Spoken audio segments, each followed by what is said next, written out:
Going live. Going live. You're live. Are the microphones live? Mine was. Okay. Well, yours is. I was thank you. Good. I explicitly checked I had mine. Yeah. Because I picked them up off the table and then went, oh no. You're like, my microphone was. I'm like, good. Well, okay. I guess that's the important thing, isn't it? You know. I am here. You are welcome. They're always like, it is 15:45 on the dot. We are here on the... We are precisely when we intend to be. And I'm getting a chair. No, I just think your computer's clock's like 2.5 minutes slow. Oh. Oh, yeah, okay, yeah. Didn't we check that last week or something? I don't know. But yeah, apparently it's 2.5 minutes slow. Whack. So I'm Okay. just going to adjust the date and time. Very well. I will leave this where it is, yeah. At the third stroke, the time sponsored by Accurist will be 3:48 p.m. There we go. Good. It's now possibly up to a minute early. Yeah. Therefore, we will be on time by any stretch of 60-second disparity. Fair enough. Mics are extra loud today. I think that, yeah, actually it does look a bit sharp. It's fine. Also, just Caradog opened extra loud anyway, so yeah. You did open with your radio voice on, so Yeah. Hello, you are welcome.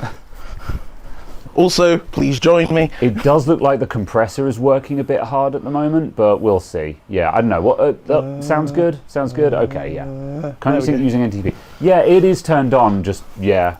It just apparently decided to not. Yeah. Also, though, who knows? Don't know. Yeah.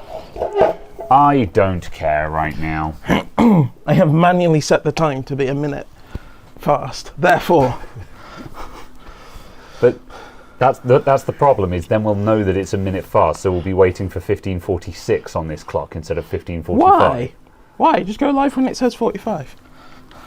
Then they'll complain about being early, and then we'll be like, ha, screw you. Fair enough. All right. Hello. Good afternoon, everyone. Welcome to the show. We have a show today. One yes. time. Yes. You say that very defensively, as if you weren't running late this afternoon. No, I said one time. We have a show. Yes, very well. Yes, anyway, good evening, good afternoon. Yes, I've got some bits and pieces to do. I was going to do some hardware testing because last week we were talking about AM4 builds and just speccing some computers in general, and I haven't bought anything else yet. However, I remember during the week that I had... I think I've got a 5600 in one of the 2 HP computers over there. Oh, interesting. So we need to open those up and be like, is there a usable CPU in this? I need to check. If so, does it work? Then I want to test... I want to just test some DDR5. I've got one of the module. It's that DDR5 kit which has at least one faulty module in. I want to find out if the other one is faulty or not, because we briefly touched on this at the end of the last stream, but when I put those modules in there away, I was like, this is a faulty kit, I don't care about it anymore. However, at the time when I declared it faulty and not cared about, that was the time when a 32 gig kit of DDR5 was like £85. Yeah. And also it's like 4800 CL36 or something like that. So I was like, this is trash. Oh God, yeah. It was from that SI build that had like AWD. like a 14900K. Yeah, the really and stupid the garbage RAM. Yeah, the really stupid AWD-IT build. Didn't they come? Yeah. Oh no, I think that was a different one. Yeah. Yeah. Yes, there was another one that we had that was a similar thing, but it came with DDR4. Yeah. However, garbage timing. However, in the year of our Lord, May 2026, it's gonna be May. CL36 4800 16 gig single module stick. Yeah, actually, I'm kind of interested in that. So suddenly, I actually want to check if one of those sticks does still work, because Yeah. Our priorities and our standards have shifted given current market status. So Yes. yeah. So yes. So yeah, I want to check that, and then also yesterday/today I was looking at a build that I did back in early 2020 that came in for service, and it had this faulty liquid freezer 2 in it. I think all of the fluid has evaporated out of this. And I thought what might be fun is if we take the cold plate off and see how much fluid is left in it. And if I think we've got some coolant over there. And I was like, let's refill the coolant on it and see if it works again. Yeah, I'm there not should going be to some put in it there. back in the customer's PC. I have already just stuck an air cooler in their PC and shipped it out. However, if we refill the fluid on this and it seems to function, I'm like, cool, that's a testing cooler lying around, and maybe I'll put it in some build. Yeah. So yeah. So yes, it's a liquid Nice. freezer too. Nice. Yeah. So yes, vacuum or pressure test. I don't have the tools to do that. It's probably just evaporated. It has a lot of runtime hours on the clock. The customer says that apparently the computer is it's being used as a workstation. It had a 3950X in it, at the time when it was built, this was obviously appropriate for that, and you couldn't get Peerless Assassins for 30 quid back then, you know. Yeah. So I put one of these in it. However, yeah, apparently he says, yeah, that computer is on like 24/7 since I bought it from you. So this has a lot of runtime hours on it, which and it's 6 years old and has been running almost 24/7 for 6 years. So I'm like, actually, you know what? That's not unreasonable that it's knackered. Yeah. So yeah. Also, it was kind of always the expectation for kind of closed loop coolers to That's it. We know last they about 6-ish years. We know they lose fluid. We know they don't last forever. So I'm like, yeah, I don't think this is a moral failing of the device. Oh no, I don't like the fact that 6 years ago is 2020. I don't like that. The before times, the long ago. I was watching a video the other day talking about the past 10 years of AMD. Hi Tony, I'll come back to that. Carry on. And it was just talking about oh yes, and then in 2019 they released the 3000 series. I was like, 2019? Oh God, so it was. And then they released these in 2020. And I was like, no, oh no. And I was like, oh dear, I'm old. Also, what the fuck is happening? I don't know. Moderators, boil this person. Set fire to Lorraine. Yeah. Sai, if you're there, you can probably get here faster. Okay. Just because we don't, Caradog is looking for the thing. Oh, is it already done? Yeah, there we go. It's all Yeah, it was the fact I was about to click on them, and then I was just like, oh, it's all gone. It's all gone. I was about to remove Lead Farmer instead. It's like, wait, we want that person.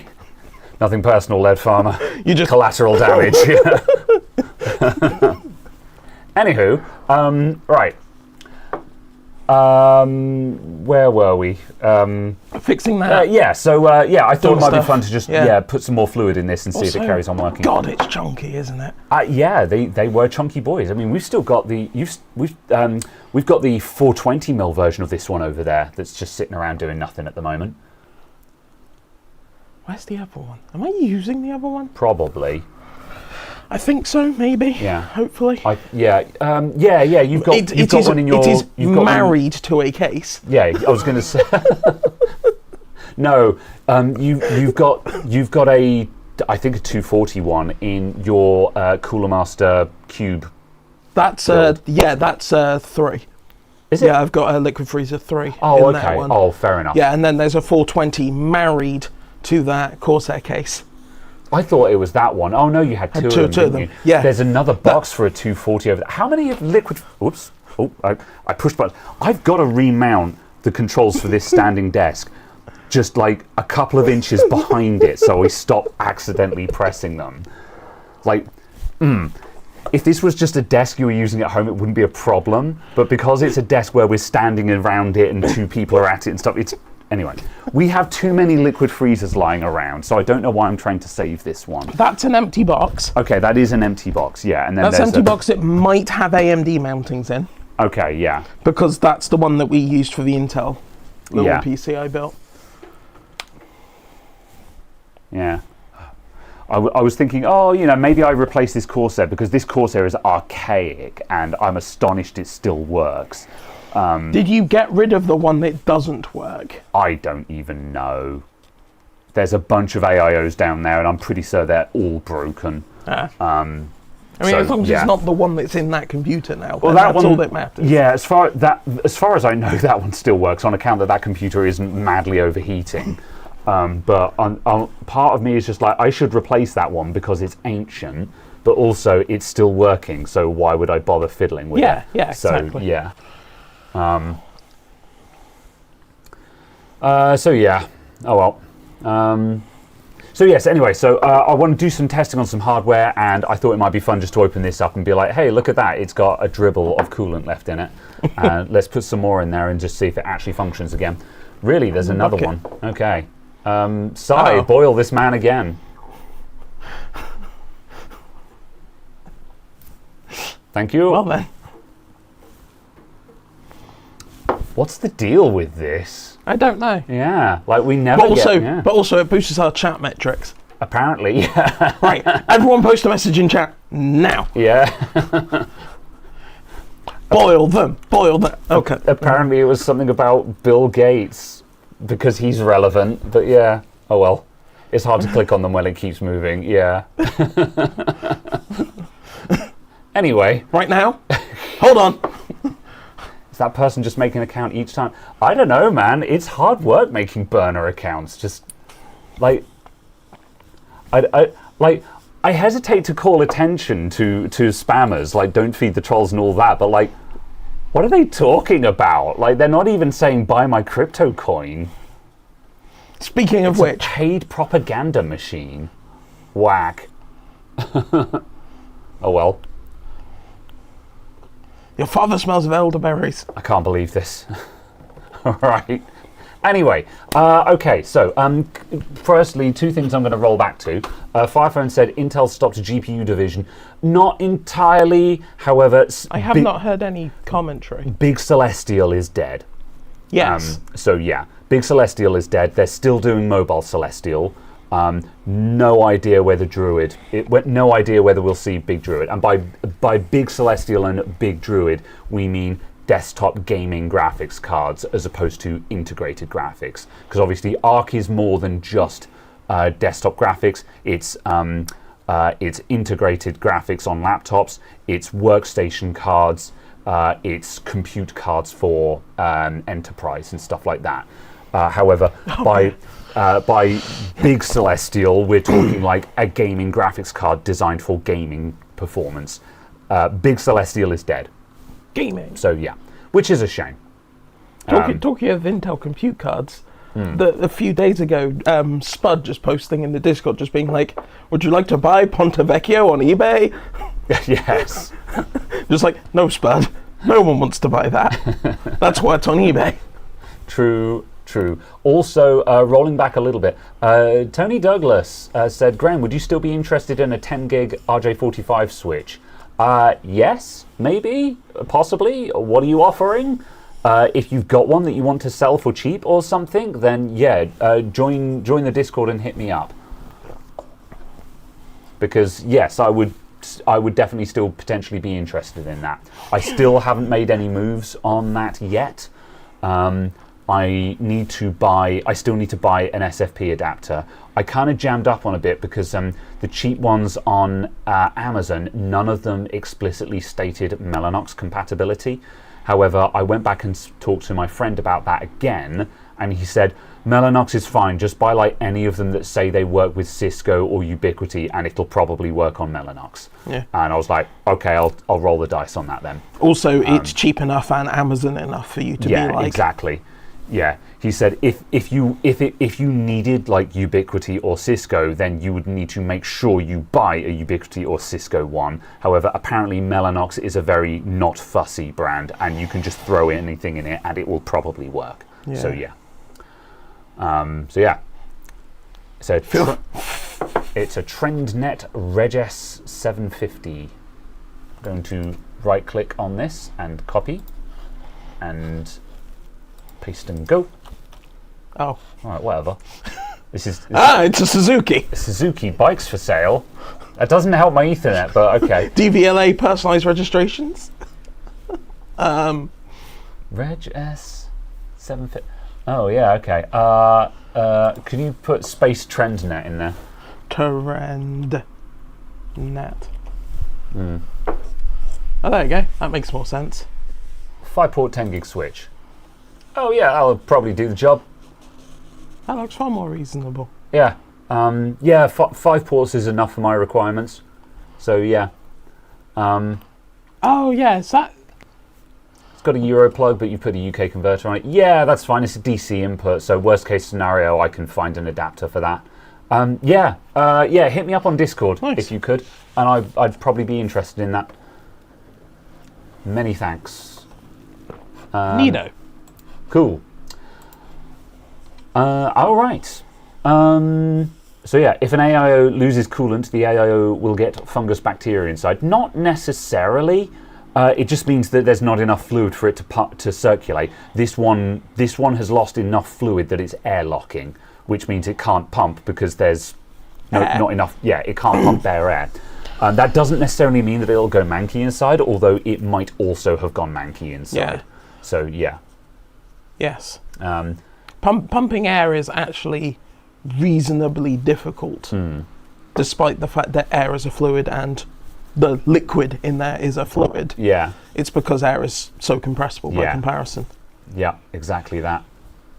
It was top mounted. Yeah, it was in the optimum configuration. But that's the thing, is being top mount doesn't make you immune to fluid loss. It just means that the air gathers in the radiator, but eventually that airlock is going to get big enough that you can't pump it. It had gotten as far as it was because there was fluid in the pump head, but if there's a massive airlock in the radiator, then you still can't pump that. Yeah. So yeah. Oh yeah. There's do you remember we serviced the two 420s? Because there was a replacement gasket. Yeah, we probably still got parts for that actually, because there's some parts kicking around. So yeah. Whatever. Gasket. Gasket. Oh my god. You said that and I just automatically wanted to say it as well. Gasket. I don't mean to go on a rant or anything, but I'm going down south to get a new gasket. And later on I'll be having a Lloyd Grossman bolognese ragu sauce. Yeah. After I've gone through the and I'm going to keyhole. place these in my basket. Yeah. Okay, right. Stop. Focus for a moment. So where's the AM4 stuff for testing? Sure, right. Let's have a look at that, because then I guess we could get some testing running while we open this up or whatever. Yeah. What is my life? All right, so let's have a look behind door number 1. Why do you have these HP things? So one of... What's the word I'm looking for? OEM machines. That's the word I was Good question, well presented. So one of them was a customer repair that didn't pan out. I replaced the CPU on it, and then it came back, and I can't remember why. But we got to the point where the customer was just like, I'm just going to replace this thing. Now I can't remember if they were still having problems with it, or whether I refunded them or what. The ticket is closed, so it doesn't matter. I just have this PC now. But it came back in for some reason, and I cannot remember. Was this the one that needed the motherboard replacement? Possibly. And you could find a motherboard for like 190 quid, or you could sell them an Optiplex for 60. Yeah, I can't remember. So Yeah. so that's the thing. So that's So remember why we need to test the CPU, because I like, as far as I'm concerned, this should have an entirely good CPU in it, but also it might be a 3400G or something like that I just don't care about. So yeah, that's why we're testing, because I cannot remember what is in either of these PCs. This one's got a Ryzen badge on it, so I think this has got the CPU that we're looking for in it. Yeah. But there's another one down there, and I might just have a look in that and just be like, what are you? Why are you not in my e-waste pile? So yeah. Is this one of the boards with all the front USB slots on the board? Yeah, pretty common with pretty common to find in OEM PCs now. Oh my do you want god, to get it's a Ryzen computer with a hard drive. Yeg. It has got an SSD in it as well, though, so that's... Oh, okay. Yeah. Do you want to get us bench cam, yeah? No. Yes. Hello. Wait, do that again. Do that again.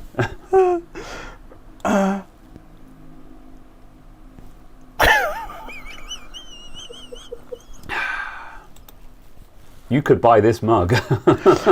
You could buy my mug on this mug.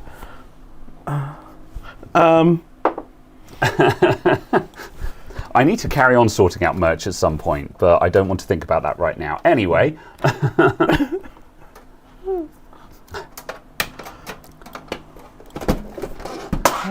Okay. Oh, do you need to move the camera so it does the tilt flip thing? No, it should already be inverted. You just need to aim it down. That's fine. Yeah, that'll do. We spilt the food, yeah. we have fun here. We have a little bit of banter. Oh, weird. I don't know why it's not inverted. Yeah, I guess just invert the source. Or, yeah, rotate 180 degrees, yeah. I was going to really annoy people by flipping it. Terrible person. Mugshot, Lamau. Okay, right. Right. What else has this got in it? Oh, wrong way. Up is down and down is up. There's a couple of useful bits from this that I can rob, actually. Right, firstly, we've got... Oh, hey, it's DDR4 3200, 8 gig module, and presumably another 8 gig module. So that's nice. Oh, it's not matching. That's also 3200. So it's... Oh, actually, no, they're not matching. So yeah, not a matching kit, but it's the same speed. It's good enough. And also it's 3200. Matching is not going to be super critical. Yeah, exactly. It's like if you're trying to run 3733, you just be like, no, I require matching. There's a 16 gig DDR4 kit. Nice. So yeah, and then we've got. That's not going to be a lot of use to me. Hold on. HP still use hex and hex slotted bolts on their chassis. It's very annoying. What are you? You are 2019 256 gig, so nothing to write home about, but 256 gig NVMe drive, always handy. That's worth £75 these days. God, I hope not. Unironically, I really hope not. How does this... There's a screw there. Yeah, oh fine, I'll just work around it. I was going to give myself a bit more space to work. Also, I want to rob this Wi-Fi card out of here. Oh, it's only a single antenna one. Of course it is. It's an HP. Yeah. No, I'm not stealing that. I was going to steal it to put it in an Optiplex. But there's two wires. Oh yeah. But yeah, just only one of them is connected. HP. Yeah. No, I'm not stealing that. That's a garbage Wi-Fi card. Wi-Fi cards are not expensive. I'm not so much of a magpie that I'm going to take a single antenna Wi-Fi card. Yeah. I wish Intel would sort that out with the AX210. What about it? And make it so it actually worked. I mean, I bought a couple... It's got fundamental hardware problems, which means it doesn't work over PCI Express other than with Intel processors or through riser boards. It won't work in Wi-Fi G in PCI Express G connector, not GE. I used one the other day because I had a computer in which I had... The Wi-Fi 7 one, sorry. Oh, the Wi-Fi 7 No, one. sorry, Oh, no, that's the BE. yeah, the 210, the sorry, yeah. B210 is the one Yeah. that has the problem that you're talking about. Yeah, Yes, yeah. because I had a computer in the other day that I had fitted Wi-Fi to, and Yeah. it was a B210, and it wasn't working. Yeah. I was like, ugh, this doesn't work, and I swapped it for an AX210, Yeah, which yeah. then did work. So yeah, BE 200, there we go. Si BE200, knows what that's the one, yeah. blazes I'm on about. Yeah. He's the one who suffered with me. yeah, Yeg. Hello, Si. We Yeah. do like 15 cases of suffering. Yeah, thankfully you can still buy AX210s, and like Wi-Fi 6E is fine. So, Yeah. It's It just would just a case be of nice, it's though, like, yeah. this is your newest product. Make it work properly. Yes. Especially because adding Wi-Fi to boards with that slot on it is like, it's a really nice and easy to do upgrade, and it's cheap to add Wi-Fi 7 to something, and Wi-Fi 7 is pretty awesome. Yeah. I'm hoping there will be a, something like a BE 250 or something, which is like a it's a hardware revision. 3200G. God damn it. So I mean, that still works for testing all the stuff. I guess, yeah.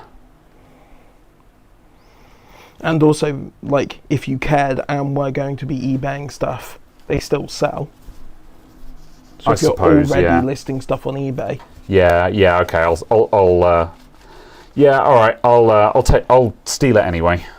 yeah. However, yeah, it does mean that no, I don't have a Horizon lying around to build a gaming PC with, because I'm not putting a 3200 in a gaming PC. No. Not in 2026 anyway.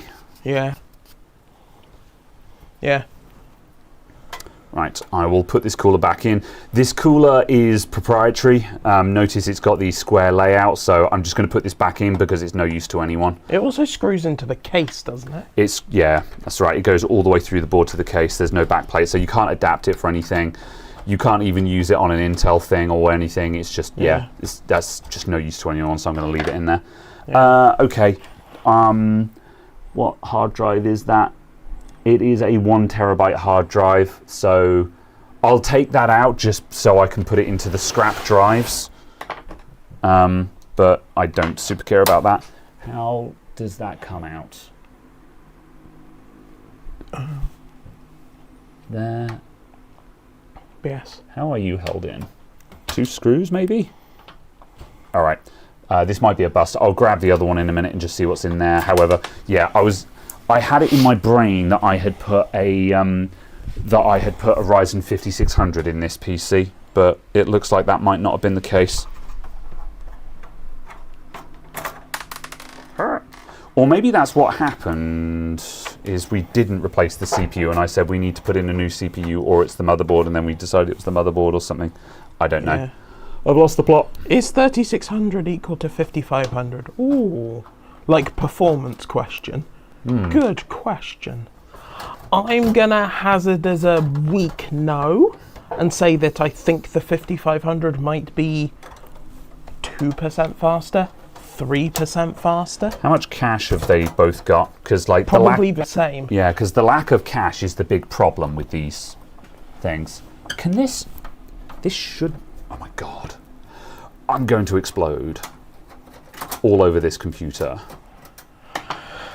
Right, that's it for today, folks. Thanks for coming. Bye. I'm going to start.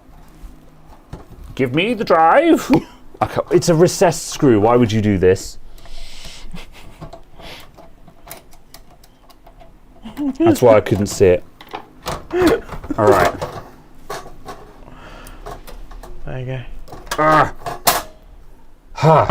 All right, that's it. Yeah.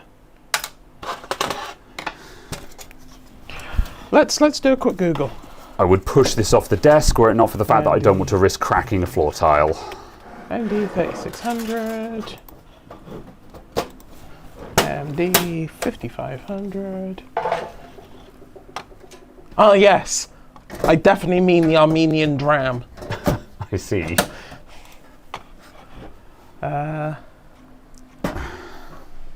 Wait, what?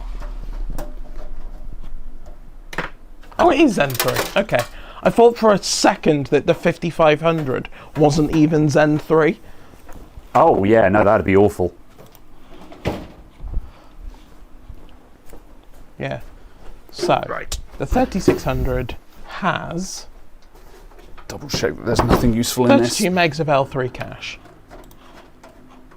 The 5500 has 16. Oh. Okay. Yeah, so the 3200. Sorry, 3600. 3600. Oh, yeah, yeah. Oh, yeah, yeah. But going from Zen 2 to Zen 3 on the core architecture might balance that out, so they end up at a wash. Yeah.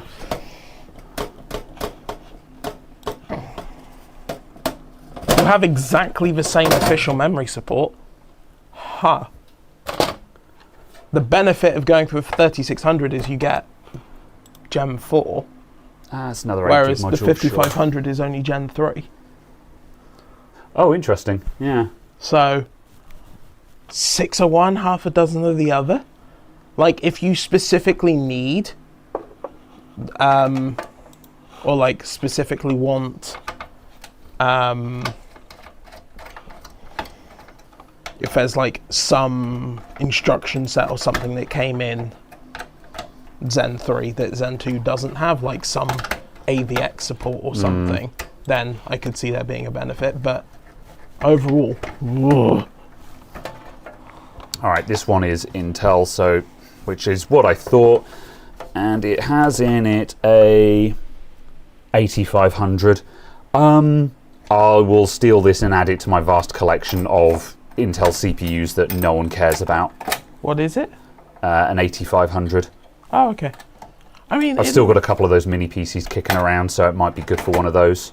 Oh yeah. At least it's not a Pentium G something. Yeah, like it is actually an i5, so you know Yeah. I'll magpie that. Does this have a Wi-Fi card in it? I don't see one. No, which means I think I might have already stolen the one out of this. All right, that's fine. That is. Oh, is that a splitter? Oh no, this is part because it's a proprietary power supply. No, I don't care about that. I'm sorry, is that SATA to PCI Express? Yes, that's what I'm looking at, a SATA to PCI Express adapter. That's horrifying. Yeah. 0 out of 10, do not. No. No. Uncomfortable pause to make you uncomfortable. Yeah, no. Okay. You just collect, what you do is you collect 4 of them, you put them on a chain, and then you put them on the NVIDIA 4 to No. 12 pin, and then you plug it into your 5090. Am I gonna magpie this DVD drive? No. No. Yeah, you're right. I have 2 lying around already. I don't need it. I don't care. If it was like a Blu-ray drive, then yes, I can understand. Yeah. But if it's just a standard CD reader, aren't they like £12 from Yeah. Amazon? Yeah. And I do not need them. Cool. All right. Damn it. I've done this in the wrong order. Fine.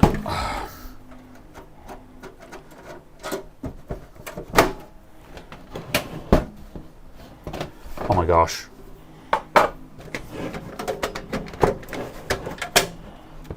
There we go. Okay. Fine. All right. So, well, we got some DDR4 and we've got a old CPU that I don't really care about, that I don't really want to put into a gaming PC. There we go. Fine. All right. Let's do some RAM testing instead.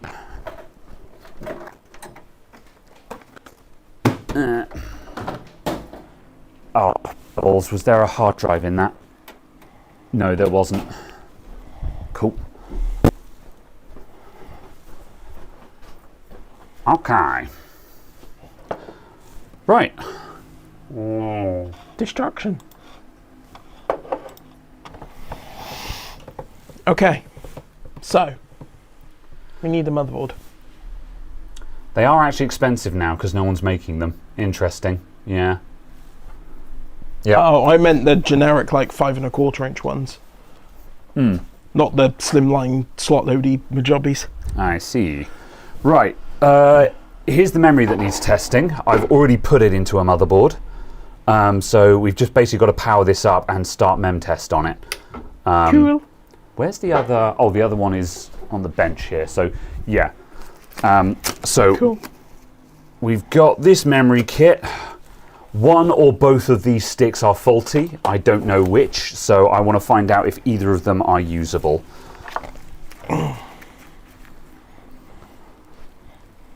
Power supply. And gross, we're going to need a graphics card for this because that's a 7500. yeah. Okay. Oh, the 1060 is here. Whoop. Yeah, that'll work. It was only because it was there. I was just like, yeah, it's not UEFI though. yeah. So yeah. Yes, I found the 1060. The was whole down time there. it was just down there. Yeah. Okay. Yeah.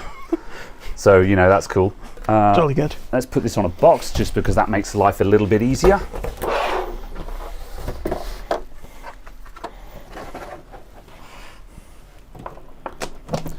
Commander Soyo released a video this week about a 3D printed test bench and case that he designed. Oh, okay. And it started gears turning in my head.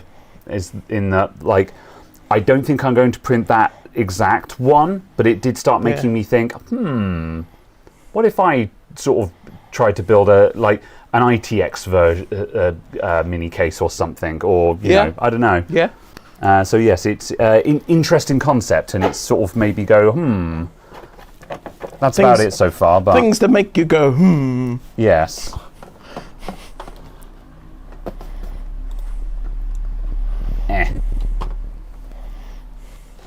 Reflow bad, mem? No. If it needs reflowing, it's not going to be trustworthy to me.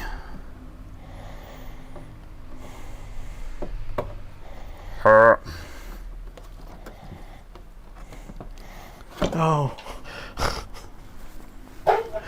Sorry, I remembered there was a news story a couple of months ago about people being seemingly surprised that it was cheaper to buy the modules of RAM, not as just bare modules, than it was to buy them connected to a PCB. And I was like, yes. Yeah. You have to pay for the PCB, pay for the assembly of the PCB, and also there's another company involved now. Yeah, so there's how another set of manufacturing works. Yeah. profit margin involved. What? But people are like, build your own RAM to save money. I'm like, no. Yeah. Terrible idea. 0 out of 10. Right, JFP. Which way round does this thing go? This will be the first time I've used this, I think. That way round, I'm guessing. Yes, there we go. Haha.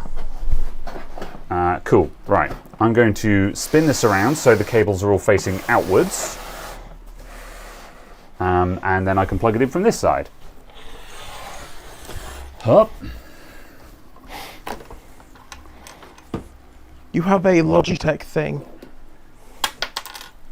That and that these two need to stay together. Okay. Yeah, if you could put them like just somewhere out of the way, because those are customer stuff. Very well. I was just like, oh no, you have a Logitech thing on its own. Yeah, always a bad sign. Uh-oh. Right, that. HDMI in.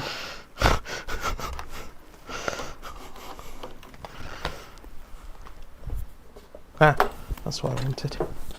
HDMI. And where has The monitor... there? Yeah, the monitor wasn't plugged in. Yeah, there we go. Right, that is all sorted. And we need Gigi the cat.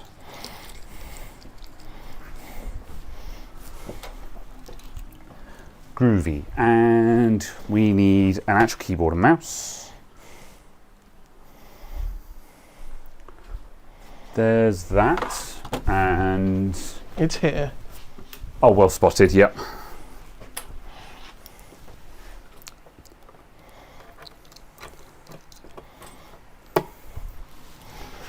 And one of those. Thanks. Whoosh. Which way up? That way up. Get. Oh my goodness.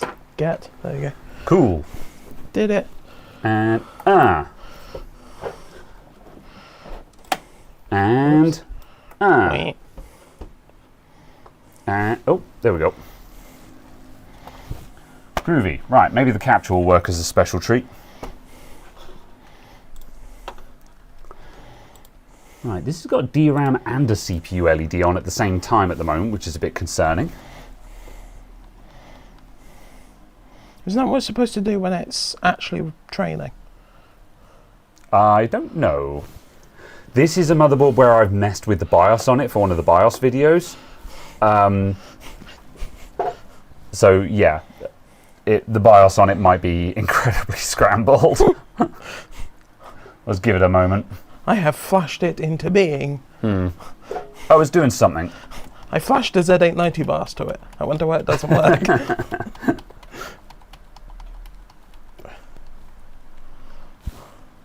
There you go. FTPM. Weird, monitor hasn't come back up, but okay. Right, fine, yes. I'm trying to get into BIOS, but okay, yeah. F1 to run setup. I don't need help. Okay, right, why don't we have a monitor? I'm going to input select.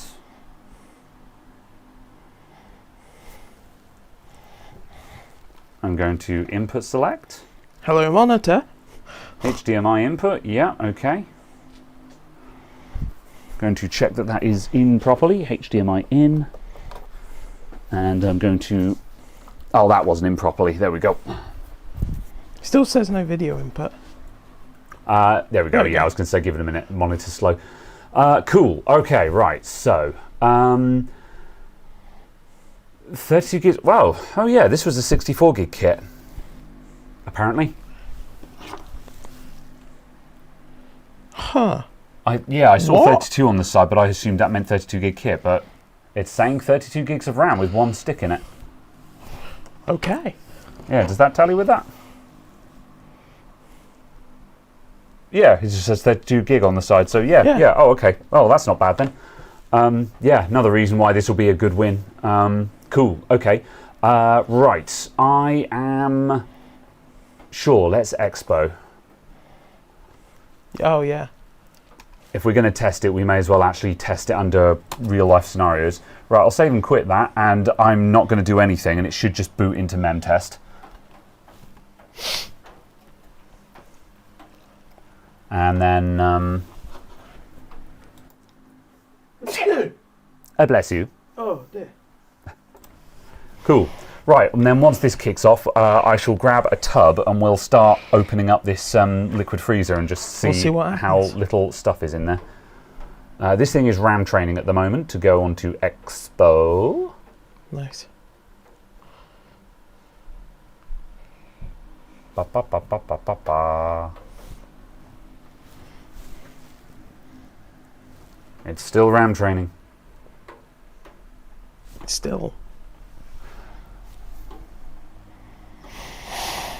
All right, the RAM LED just went out, so it's probably about to do something.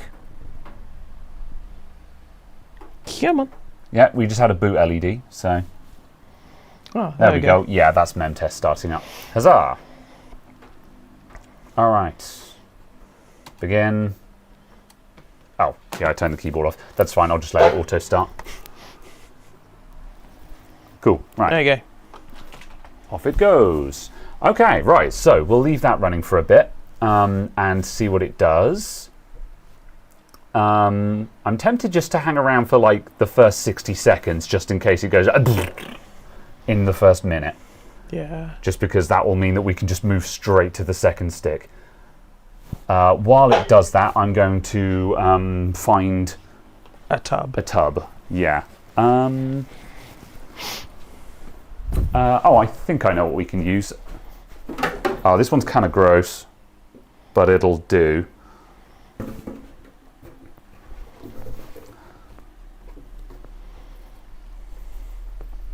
All right.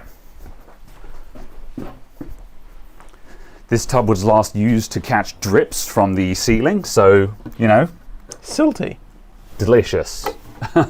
However, it's not like it matters because we're dumping old fluid into it. So, yeah. Cool. Right, so I am going to move this onto the stool over here. Because that looks, yeah, it's gotten through the first 60 seconds. So I'm going to migrate this down here. Here we go.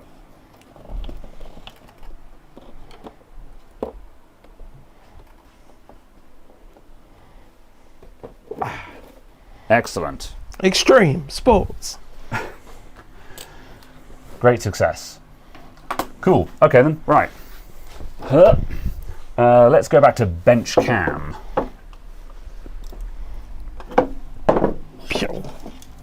And I'm going to immediately remove all of this paste before I put my elbow in it. Again. Shush. Shush. More kitchen towel. All right.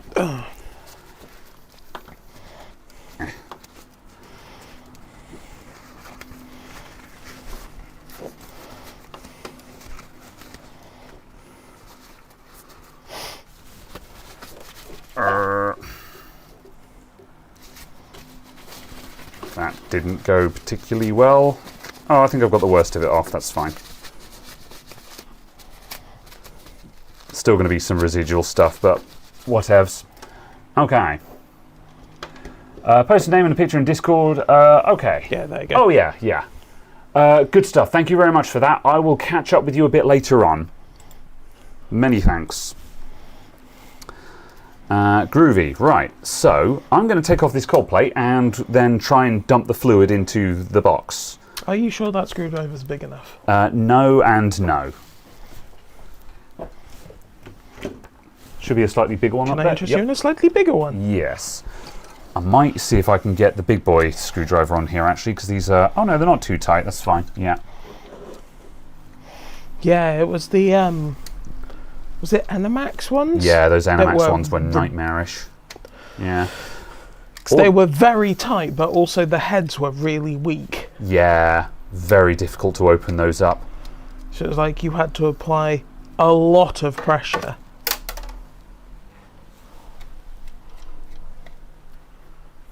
Oh, these are two different lengths. I hate it. Oh, that kind of makes sense. Does it? Well, yeah, because there's the fan and stuff in there, isn't there? I guess, but... Right, long ones were toward the fan. So, no, it doesn't make sense. Oh, I guess the pump is directly under here, but whatever. Right. Boop. Yeah, there's some Gungeon stuff in there. We'll have a look-see at that under the microscope just for tech gore. Right. So, by virtue of the fact that this isn't already spilling everywhere, kind of says a thing or two. Here we go, everyone.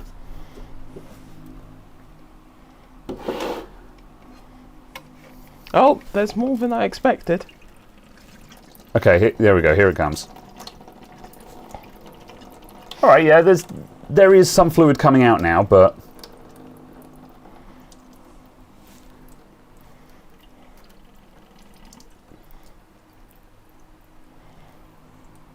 Okay. I might try draining this into a mug just so I can make a rough estimate as to how many milliliters there are in there.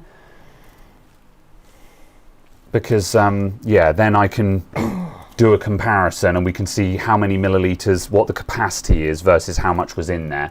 And so we can make a rough guess as to how much is actually lost. Yeah, although, yeah, I'm surprised how much came out. Yeah. Smell test for science. I mean, all it really smells of is glycol.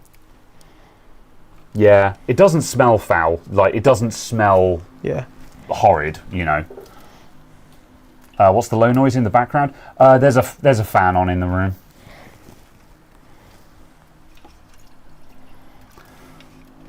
Yeah, we could probably filter it out, but I don't like having the noise filters on turbo mode because it makes everything a bit too isolating. I feel like I need to take a pee. Also, Lenovo and MSI using capsule file for BIOSes like Asus. Lenovo I think Lenovo do sometimes. MSI, not to my knowledge. Right, I think we've had our money's worth out of this.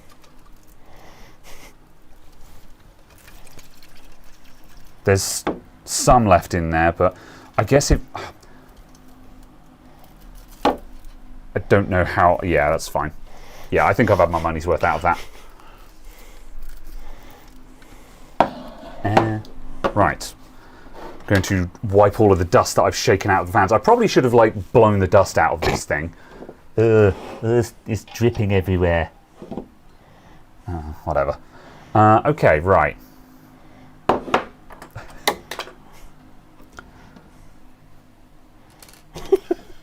I have not done this in the most optimal order.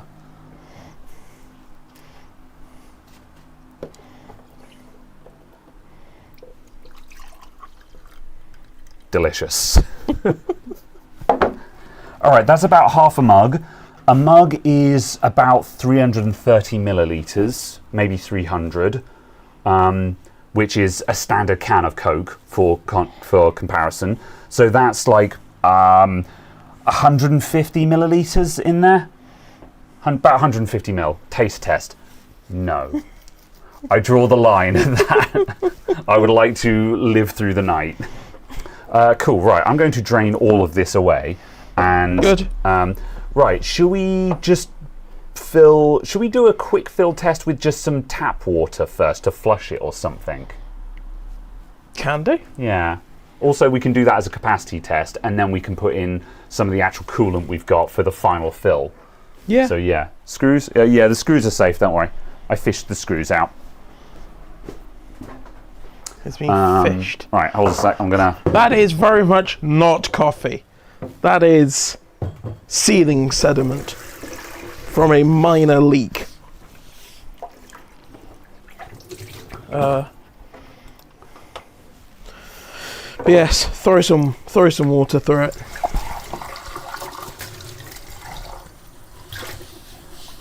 See if we can't pick anything up. Ugh.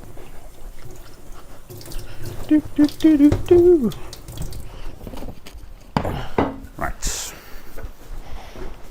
Have you got a measuring jug? I don't think I've got a measuring jug. However, also we've got the filler fluid things in the water cooling kit, which might have measurements on. So yeah, I'm just going to grab one of those. Where is the water cooling final box? fill? There it is.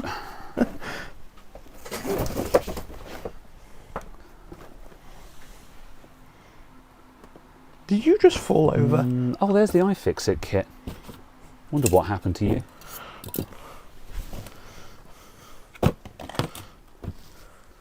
Aha! You good? Right.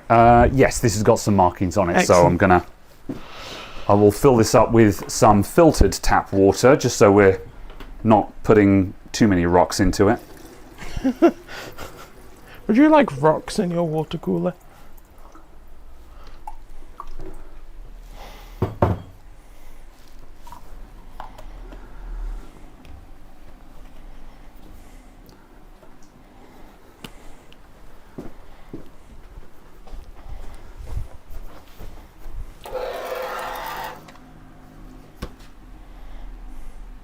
Ah, that was a bit too much. God damn it. I wasn't expecting to Close squeeze that enough. much out of it. It isn't. This is science, Caradog. Science.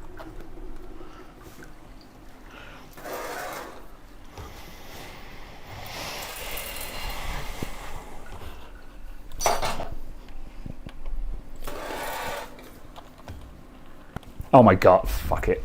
That'll do. I overfilled it and then squeezed too much out again. All right. Oh, damn it. Right. And do you want to put us on the bench cam? So here's the cold plate. So as you can see, that's got just general scum on it. It hasn't gone green and horrid, but yeah, there's just some general nastiness build up in that. So I wouldn't call that catastrophic, but yeah, don't know. Give that a wash out, I guess. I'll quickly do that now, actually. I'm just going to go toothbrush this under the sink. Where is my toothbrush? There you go.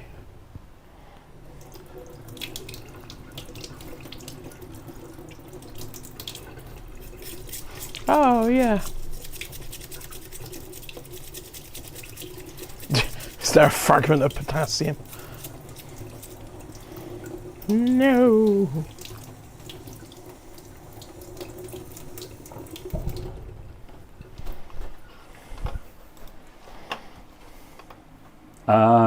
Could you mute me a sec, please? Yes. There we go. Done. Loud noises!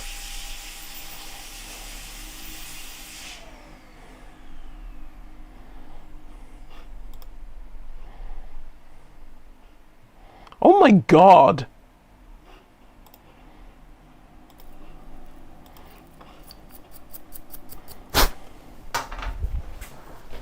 Ooh. Graham. Gasket. Guess how long the warranty is for the Liquid Freezer 2? 5 years. No. 10? 6 years. 6 years. Oh, interesting. So, yeah.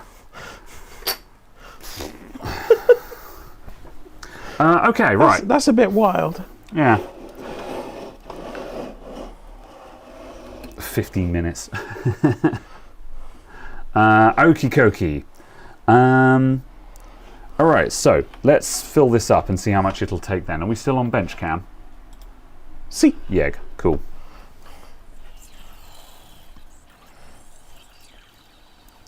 That's a very satisfying noise it's making.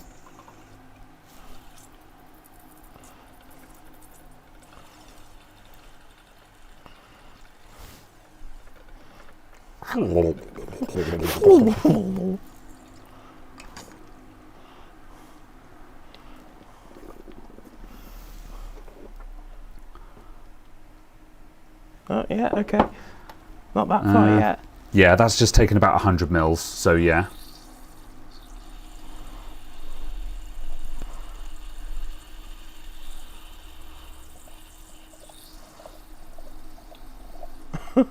Making gurgling noises now. Alright, that's nearly 200 mils it's taken.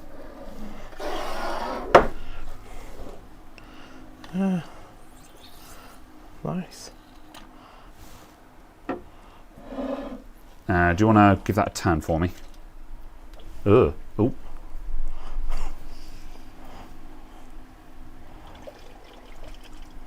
Okay, there we go. I'm holding that firm now. Yeah, the big airlock in there that's just moved about. Okay.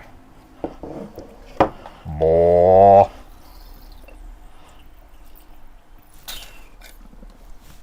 Wow.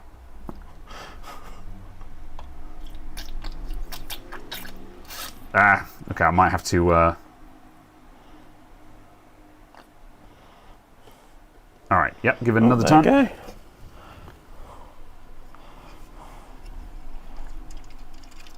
Oh, there we go. That's done something, yeah. And then just turn that again, just to move that air bubble about.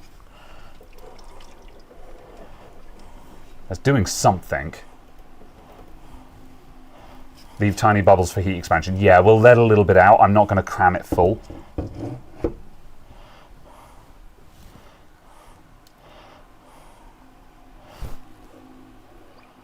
Oh, there we go, there we go. There's the air. There you go. Cool. All right, I'll top that up one more time, I think, and then we've probably got our money's worth out of that.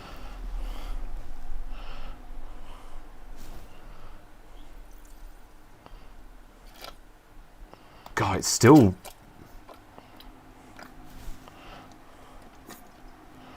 Right. Oh, I might be out of water here. Nice. Okay, right. We'll give that one more lift and turn. And then going up. I'm not deliberately trying to put this up to the camera. The camera's just there. Okay. Yeah, that's got to be full. Yeah, it certainly seems like it. Are you feeling or hearing anything from the rad? Yeah. No. Cool. Okay. Nice. Right, yeah. That was about 225 mil, maybe. So yeah, 225 mil. So it was down to like maybe 50%. So yeah, it was. It wasn't empty, but it was. Yeah, it certainly lost a significant amount of fluid. That's going to be big enough to make a big enough air gap that it's not going to pump. So yeah. That's a lot. Right. I'm now going to. Should we try powering this on to cycle it, or should we just? Yeah, we certainly can do. Yeah. I don't see why not. Yeah, because like we're trying to flush it. That's my intention right now. It's just to Okay, cool. Right, let's stick. Whoops. Let's stick this back in then. I'll just. There we go. There's a little thing. And then stick that guy back on. That goes that way round. And then we'll power it up and just let it just cycle the fluid around. Then we'll drain it out again and then fill it with actual coolant. And then, we should be able to set up a quick test bench and just see if it's actually cooling now. I think I've probably got some liquid onto the VRM fan, but who cares?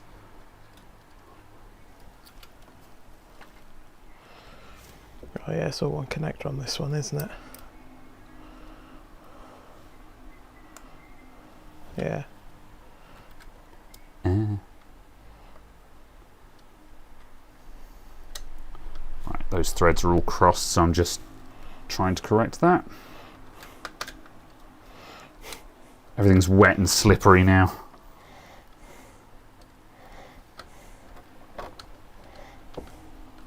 And these screws are self-tappers, which feels gross. Okay, I'm going to grab the big screwdriver. Oh, could you hold that up a sec? Down. I had it earlier on.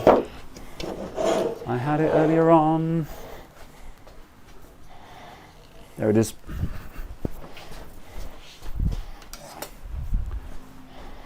Thank you.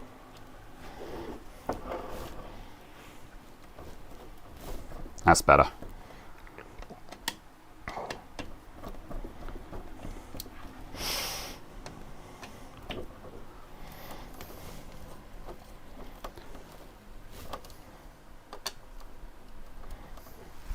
Nice.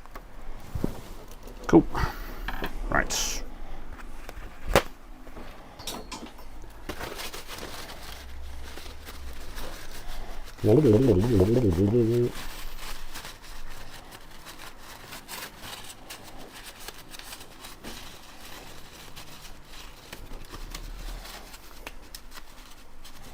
Excellent. Cool. Right, I'm going to quickly take this into the kitchen and just blow it with the air compressor, just to blow all of the fluid off of it, because that way, if we see any signs of moisture, we'll know that's a leak and not just existing fluid. Yeah. So yeah, do you want to mute me a sec? I'll be right back. Yeah, sure thing. Ah! Go away, Instalink. Get out the way. There you go.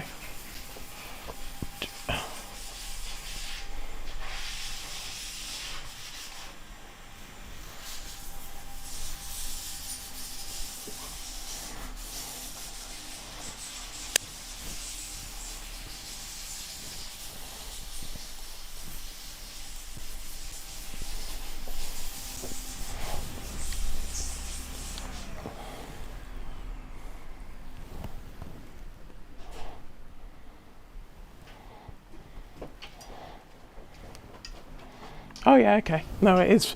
It is flipping. It thinks this is upright. Oh, whack. Yeah. I had a suspicion that might have been the case, but it just didn't matter enough for me. Yeah. But I was just like, oh, I'll have a quick look at that. Yeah. Right. Unmute me again, please. Your turn.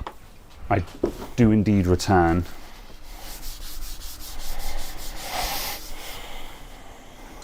Cool. Right, we need to power this up. So I shall grab another power supply. How are we going to power this? Or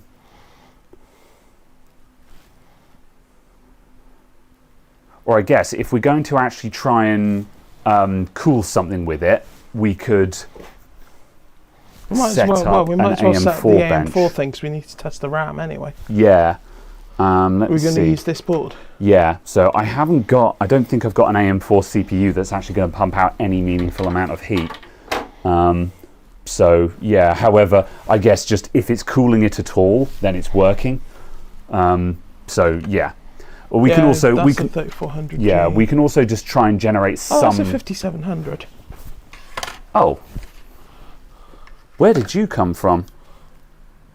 That's a 3800. That's a 5700. Oh, I think this 5700X might be yours because you gave me one for Friend PC and I bought another one on AliExpress. So yeah, that's effectively yours. So yeah, just for posterity. If you're interested in selling it to me, I will probably put it to use. However, doesn't matter right now. I'm going to find a back plate for that as well. Where are my back plates? Where are all 4,000 of them? Yeah, there's a box. Oh, there's a heckin' box of them somewhere, and I'm probably not going to be able to find them now. Have any of the other boards there got back plates on them? That one has. Oh, that one does. Yep. Oh, this is the actual board I'm going to use in the computer. So, this has got RAM in it that we want to test as well. Excellent. Oh, actually, no. This RAM works, so that can come out. However, that's just probably the RAM that I would sell in the computer. Good. Okay. Right. So that needs to come off, and then. Where's the mounting? It's on the bench. So actually, Cool. I'll quickly grab those. Cool. Oop. Yeah, that'll do. Yeah, I guess we just set up the environment, and we'll let that pump for a bit, and then we'll change the fluid out a second time before sending it. Yeah. Yeah, that'll work. Cool. Right, okay, you're doing that. I'm going to read chat. All right. Bring back cider. I might have a cider, actually. Do you want a cider? Yeah. Yeah, I'll have one as well. Let's see.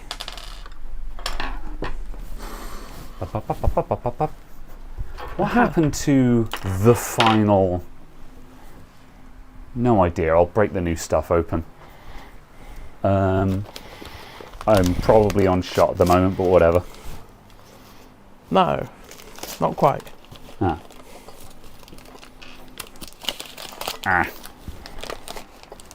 Right. There's Le Smuggler.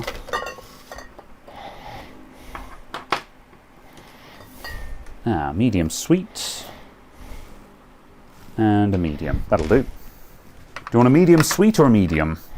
Medium sweet. Okay.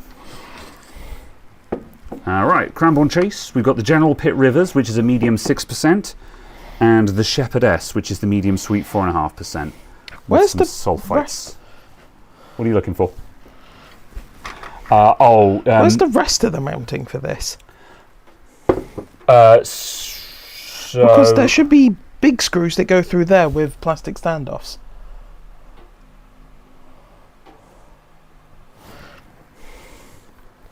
Okay, right. Oh. Because that's not how it mounts. Dang. That's right, we'll steal the one off of that one. Yeah, or at least have a... Yeah, so that's everything that came with the customer computer. However, does the Liquid Freezer 2 have its own backplate? No. Okay, yeah. So in that case, no, I definitely took everything off then. It's just the... Yeah, that's what came off of the customer's PC. Yeah, it's these screws. Yeah. So that's what I'm saying. We'll just steal these ones. This is an older one, but that's what was on the customer's PC. That's yeah. I'm just going to go and quickly look on the bench just in case I just missed half of the screws. So there should be some that's what 2 centimeter screws which go through. Yeah, that's what I took out the customer's PC. Whack. Maybe an older version of the mount. Yeah, although if it comes to the same actual height,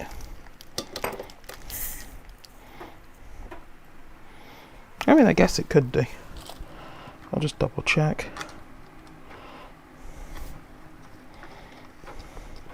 Right, I was going to talk about chat. Wonder what happens if the coolant gets replaced by cider. Stickiness everywhere. So yeah, you'd get a lot of, a lot of clogging. Milk is way, terrible. Have you got side cutters here? Don't think so. There should be some on the main bench. Possibly in the mug at the back of the mugs. Back right. Yep. That's the ones. Yep.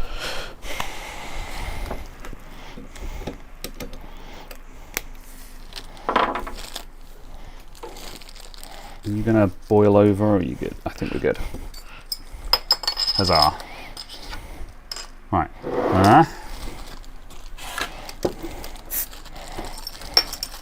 Good. Okay.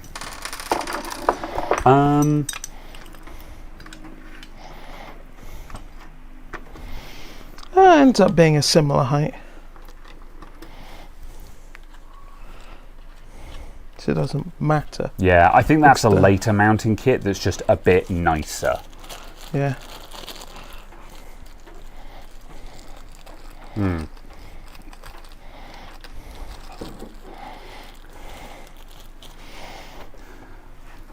Cool. Right. Our memory test has been running for nearly half an hour. Okay, it's just coming up to the end of the sleep test, and then I think it'll probably be like 5 or 10 minutes away from completing a pass. So, by my reckoning, we've got the good stick in there at the moment, and then when we swap that out for this one, I'm expecting it to have kittens all over the counter, and that'll confirm that this one is kill.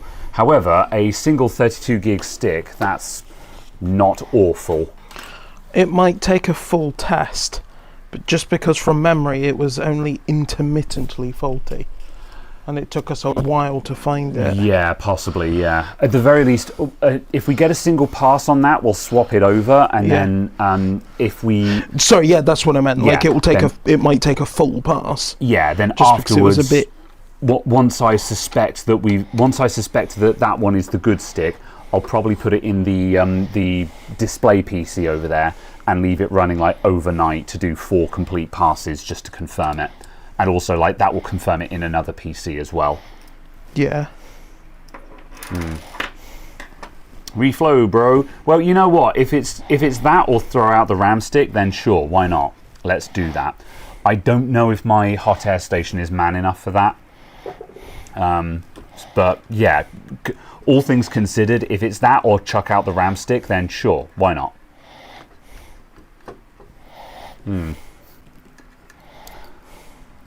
Yeah, regarding the NAS conversation, so yeah, I'm running Proxmox on my server at the moment, and I just installed Samba on the Proxmox host, and my NAS is currently just Samba sharing a volume from the host, which is probably not like the most optimal thing, but it's entirely good enough so far as I can tell. Although I don't know if I can do that and I don't know if I can run multiple I don't know if I can raid the volumes while doing that. So yeah.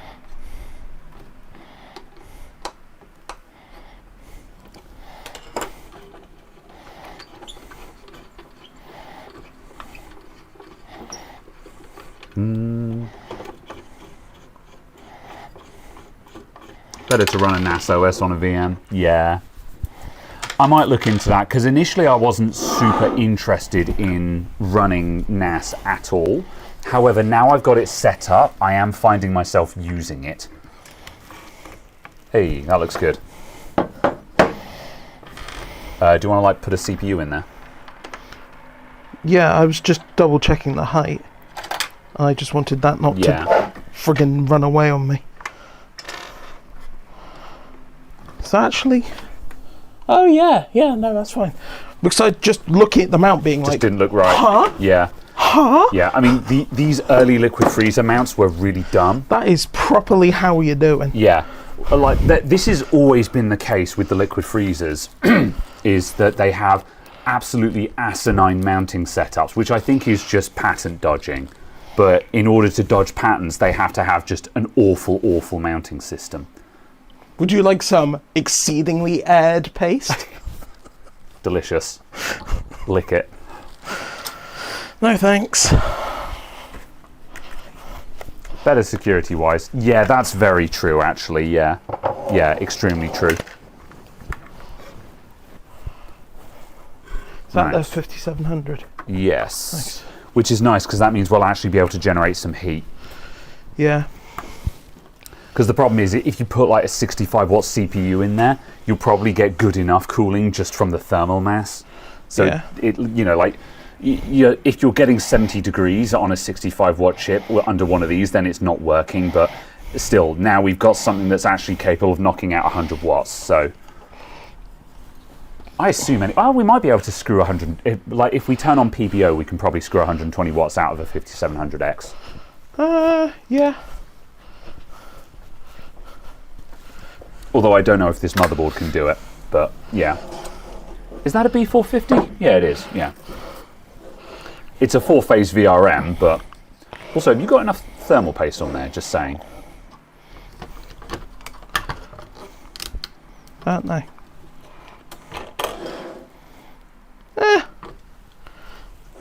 That's interesting. I've never actually looked at where that bit, where the cores are, mounts up with that. But yeah. More thermal paste. Oh, was that the end of the tube or something? Or It might be. yeah. I'm going to give it another hard squeeze. Oh yeah. Oh, was that the one you just used? Yeah. I thought you picked up the MX4. Yeah, this is mostly done. So yeah, just try and squeeze out whatever's left in that. That's basically done. I've finally finished off the wretched GD9. That's the end of it. And now I'm going back. I'm an MX4 boy again now. I'm just like, yeah, we're done with that horrible stuff. Have you ordered any MX? Was it 7 that recently came out? Yeah, I mean, like, I guess I should consider just like bulk ordering a whole bunch of it. Well, it was more just I didn't know if you'd needed any since it had come out. No, I mean, at the moment I still buy MX4 because it's the most cost effective. Because I generally buy the 8-gram tubes. I think I buy a mixture of 8-gram and 4-gram tubes. 8-gram tubes for me, 4-gram tubes to sell. And the issue is when you're buying in those quantities, MX4 is still just the best bang for buck, and it's fine.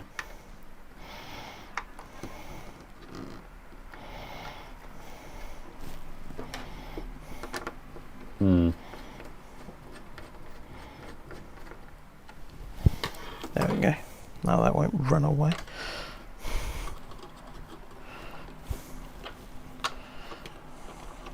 Right, is this done? Not yet. 91% on our testing. It's verifying its hammers. Bashing everything over the head.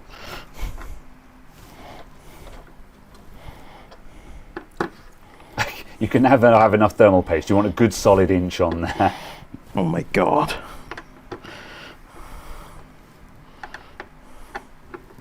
I have a confession. Right. I forgot to peel the label off the bottom of the heatsink of the air cooler I was fitting to the customer's PC earlier on today. Because I fitted it all up, started it all up, and the CPU was running at like 95 degrees C under load. It was fine idle, but it just shot up under load, and I was like, looks like I've got a bad mount there. better check that. Maybe I just, whatever, bad thermal paste or whatever. Opened it up, took the thing off, and just immediately saw the peel remove this sticker under the thermal paste, and I was just like, God damn it, I have been a rube. Yeah. And I'm just like, I had the moral dilemma of, do I cut this from the video or not? I could cut it and no one would ever know, but at the same time, the entertainment value of leaving it in is too high. How did I mess up putting this in the slot? It's because it's a single point slot and they're just awful. That was nasty. There you go. I want to punch the man who thinks that single clip RAM slots are good. Have we got a SSD? Yeg. One sec. Where is it? There it is. I can say the Ghost Spectre drive is over here. Oh. Also, have we got a graphics card that isn't huge? Yes. I've got a 3060, which is modest. Can we use the Antec is the question. Yeah, I think the Antec is still just about alive enough. The Antec is on shaky ground at the moment. The modular cables on this thing are just knackered. However, I think it's probably good enough for our testing purposes. Right. Okay, do you want to start arranging that in a way that's aesthetically pleasing? And I will grab a 3060.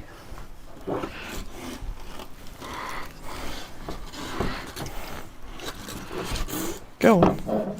Or not. Okay. You're going over there. Never mind. I was trying to get that out of the way of the power cable. Oh. There we go. Leave it in to make the point that it's easy to make a simple mistake. Yeah, real. We haven't got? Oh, CPU 8 pin. We haven't got EPS. Yeah. Can I have EPS? Maybe. Can I have extrasensory perception? VGA 1. Oh, this was the EPS cable that I kept meaning to repair. Where's the other Game Max? Because there should be a kilowatt as well. That's in the test bench. I mean, we could just get the test bench out, which would be the smart thing to do. Oh, is it actually mounted up in there? Oh, I see. I thought it was on the shelf here. Yeah, no, we could just get the entire that. test bench that's designed specifically for what we're doing out. Yeah, let's do that. Yeah. I'll just unbury it. Oh, here's all the back plates as well. I'm organised. Everything is where it should be. Also, more DDR4. God damn it. Oh, okay, that's fine. Oh, is that the random NAF black stuff? Yes. Yeah, it's not good DDR4, it's just some DDR4. Yeah. Right, I think we're good to go. Oh, here we go.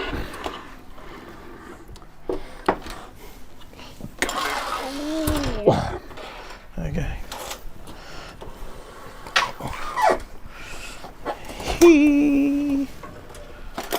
Oh, side cutters.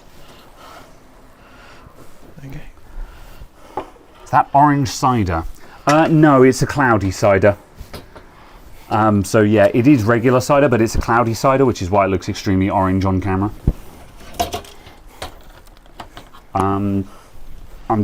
You seem to be doing all right there. Stay. Yeah. Tell me if you want me to hold anything, otherwise. Oh, yeah, it's just that one screw that's in the way. I went to place that down and then went, there's a screw in the way. Right. It's so small. Hold on. Oh, that's unfortunate. Do we need to move that one? Yeah. Good, I'm glad that wasn't super tight. There we go. So that should then mean that that lines up with that. What? What is the... How do these not line up? I don't want to question your competency, but Right. Coming around to have a look. There you go. Yeah. Okay. That's why I was confused. I was like, how do they not line up? They should. This shouldn't be complicated.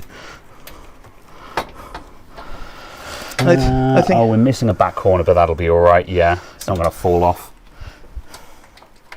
There you go.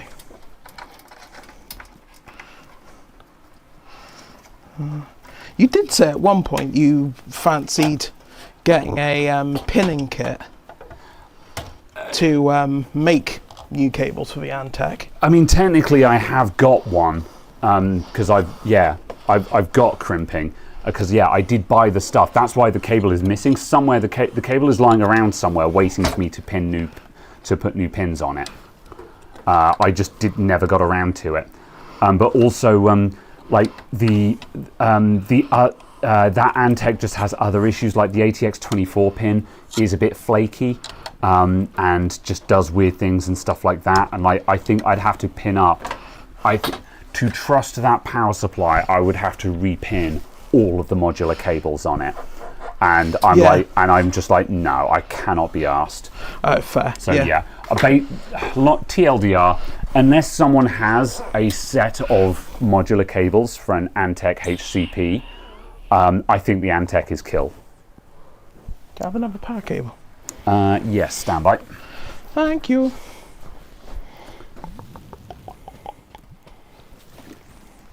Hello. Which is a bummer, but yeah, it's done good service. I will plug this in over here. Yeah, it's been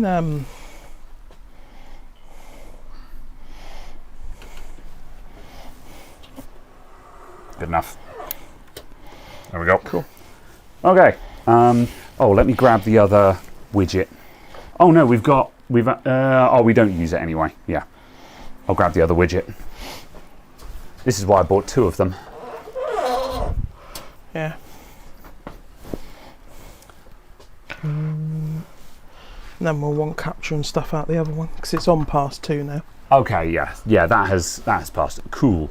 Right. Okay, right. Plan of action. I'm going to switch to capture super quick. Oh, I need to take this. Can you mute me? Yeah. There you go. Thank you. You are muted. There you go. Right. As we can see, the test system, which isn't this one, the one that's on the bench over there, has passed mem test, and that stick is working absolutely fine. So what I'm going to do, now that we've all seen that, is I'm going to turn this machine off, steal capture from it, steal the keyboard and mouse from it, and plug it into this one. Right, over you go. Over you go. Oh, get in there. Oh. Pull you through, you go in there. Okay, right. And then power. Power supply on, then power.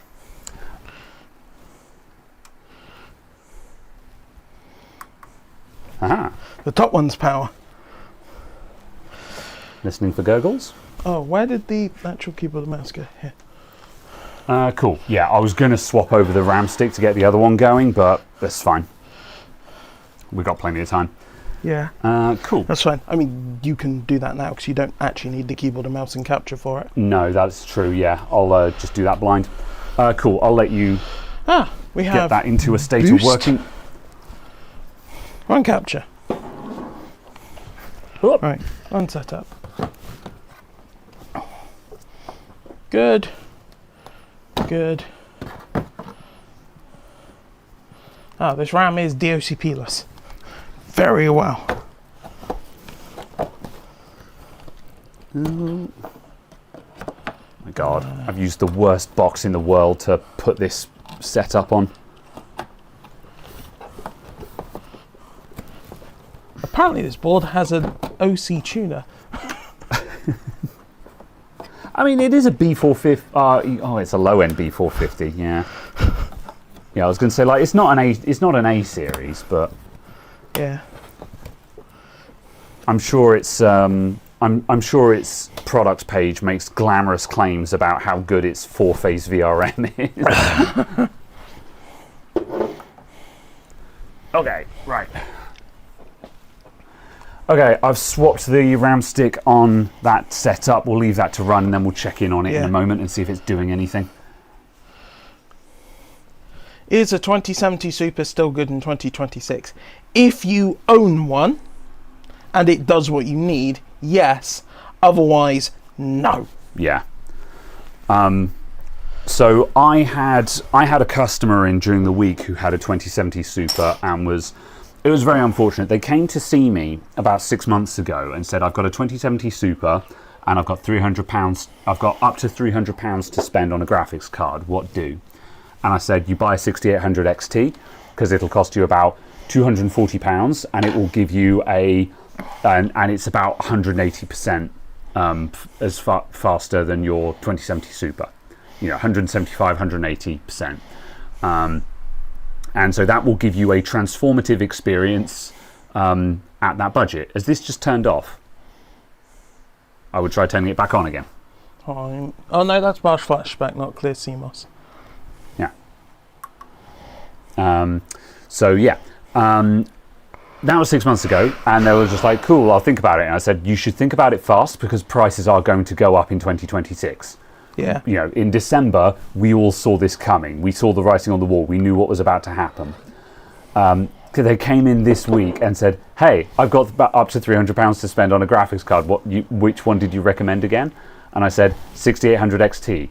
It's now about £290 to £300. It is now like £60 to £70 more expensive than the last time we were talking. Hi, that just turned off again. Ho-hum. However, it is... Cooler isn't cooling? It is still the best option. It doesn't seem... I wouldn't have thought so. No, the thermal paste is smushed out. You've definitely got contact there. Certainly enough that it wouldn't just immediately die like that. We don't even know if this CPU works, mind you.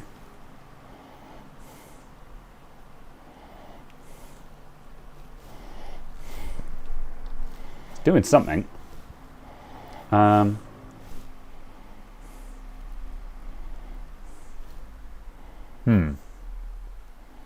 Interesting. What does this mean? Means I'm going to clear CMOS. Yeah, I was going to say also we should just try a different memory. No, what does that mean? Yeah, it's just cutting out. It's overheating. The cooler doesn't work, maybe? Could be, yeah. Yeah, let's try and smash it into BIOS because BIOS will give us a temperature reading. That's the fastest way because if we get into BIOS and we see it's at 70 degrees, then the cooler isn't cooling. Yeah. So yeah, in which case it's a pump failure. Yeah. So yeah, unfortunately on these ones you can't get to the pump RPM. It doesn't report it.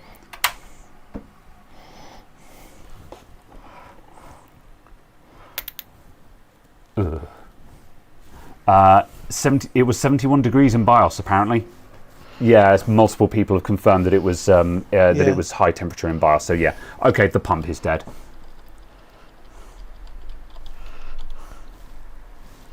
Yeah, pump is dead and it's hitting thermal cutout then. We'll just see if we can. There you go. Yeah, 81 degrees. Yeah, the pump's Where's dead. it saying that? Top middle. The graph. Oh, there, the CPU temperature. Yeah, sorry. Yeah. Yeah, pump's dead. There you go. Oh well, GG. That's so why is it not ramping these fans? Yeah, good question. Those fans. Yeah, good question. I don't know. But that answers that question. Yeah, that answers that question. Also, I'm glad we opted to do the flush instead of using coolant on it first try. Yeah. Like that was partly why I wanted to do the flush test first. My brain had not vocalized just in case the pump is dead. My brain was just like, you should test it with some disposable fluid first for no particular reason. So yeah. Okay. Try the other plug for pump. No, there's only one plug on this. It's a single cable solution. So yeah, pumps kill. Whack. Don't send it off to Arctic for RMA. You can if you can be asked. I can't, if I'm honest. However, I'm glad I just stuck an air cooler on the customer's PC and sent him out the door. Yeah. Because part of me was tempted to delay it and be like, give me until Tuesday because I might be able to refurbish the cooler. However, yeah. I was just like, no, don't, because even if we refurbish this, I wouldn't.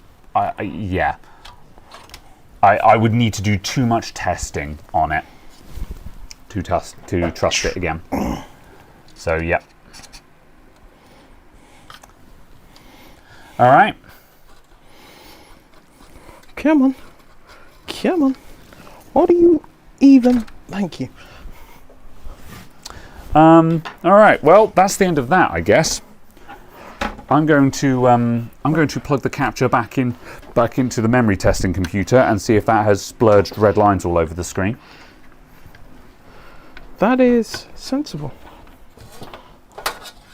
It's probably not going to pick up HDMI because it wasn't plugged in when it posted. Maybe we'll get lucky.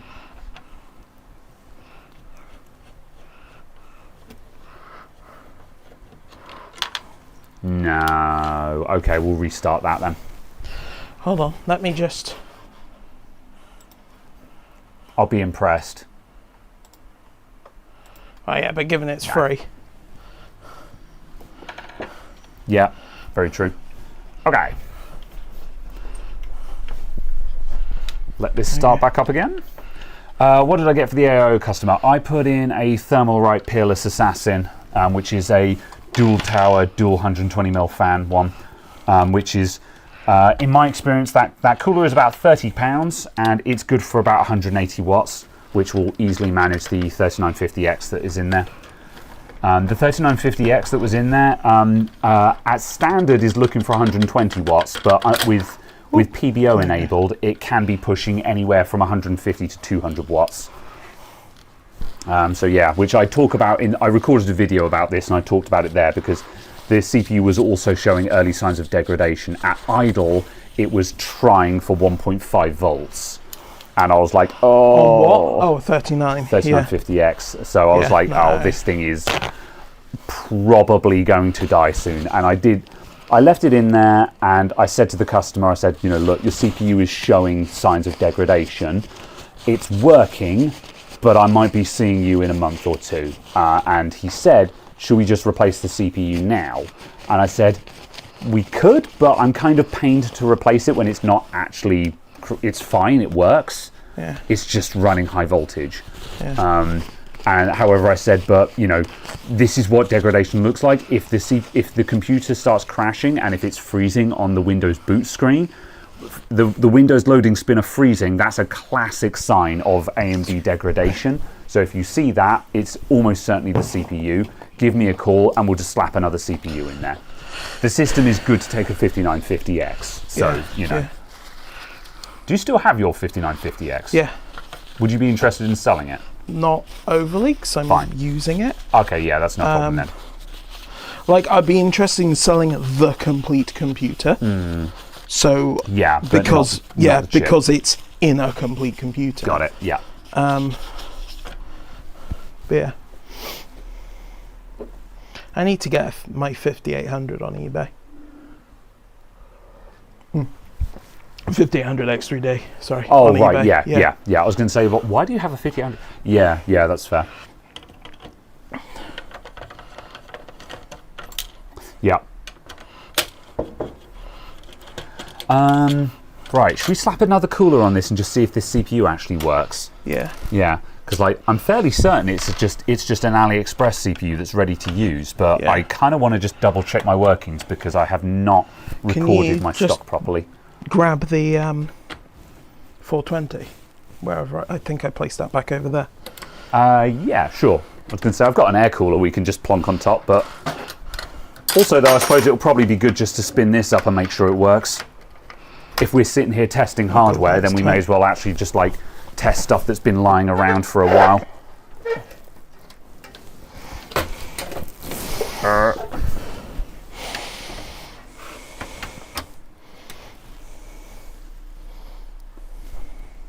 I just knocked one of the screws on the floor. Was it one of the small ones? Yeah. Okay, that's fine. I'm going to look for 10 seconds, then I'm just going to get another one out the pot.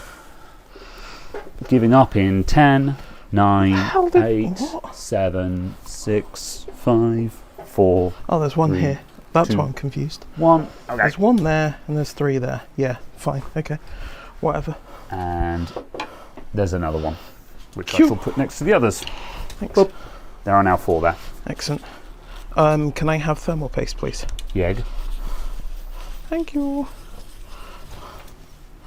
I might buy... I'm tempted to buy another tube. I said I wouldn't, but I'm tempted to buy another tube of the GD9 just so we have just an expendable paste for when we're just testing stuff and we just need some paste and it doesn't matter. Yeah. Like, Yeah. I don't know why you... Because also, like, this in and of itself, there's nothing wrong with it. You just pump it a couple of times as you go through the tube, because that's what you were doing. Yeah, but it sucked. It sucked having to do that every time I used it to avoid it coming out as bird poop. And also, it's just not very good paste. Like, when I was doing thermal testing with it, I mean, for low-end stuff, it doesn't matter. But for anything difficult to cool, like when you're actually dealing with, like, 150 watts, it's just not good thermal paste. And like when I compared it versus MX4, I can't remember what I was doing. I was testing some computer and I replaced the thermal paste and I put on the GD9 and it did go up by like 5 degrees or something like that. It was a noticeable increase. So yeah, like GD900, it works, but no, it's not good thermal paste. So yeah. For a 15-watt laptop CPU, it doesn't matter, but for anything remotely intensive, it's bad.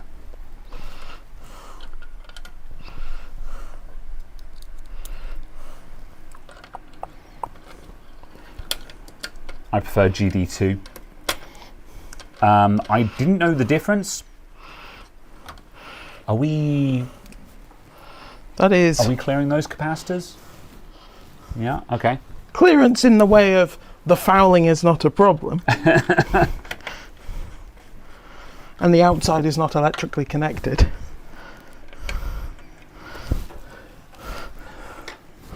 Well, if it is, it'll be ground, I assume. So, yeah. Anywho, let's go to bench cam because that's probably a bit more interesting than watching mem test right now. Excellent. I will see if I can get a good shot from bench cam.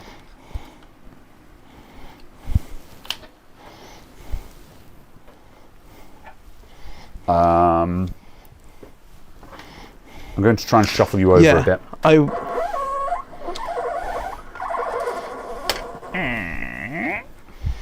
I agree. I will continue shuffling momentarily. Oop. Every day I'm shuffling. There you go. Right, where am I? Who am I? What am I? There we go. Oop.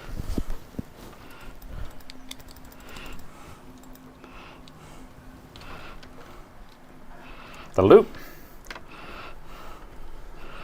PTM 7950. Is that the thermal change stuff from Honeywell? I think so, yeah. But also, it's worth noting that I'm not after the maximum performance thermal paste. I'm looking for.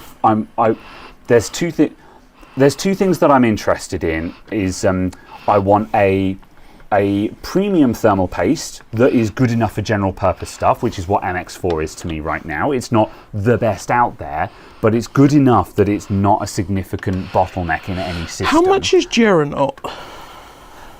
It's like twice the price of MX4 last time I checked. Okay, I'll double check now. Not bad. For like actually keeping it as a high performance premium paste option kind of thing. Yeah. That's actually not bad. Yeah. But then also the reason why I was asking about GD900 is like right now this is going to be on here for this stream and then we're going to take it off and wipe it off. It pains me to be putting good thermal paste on this setup. Yeah. You know. So yeah. Let's see. Cool. Amazon. So what was it? PTM 7950.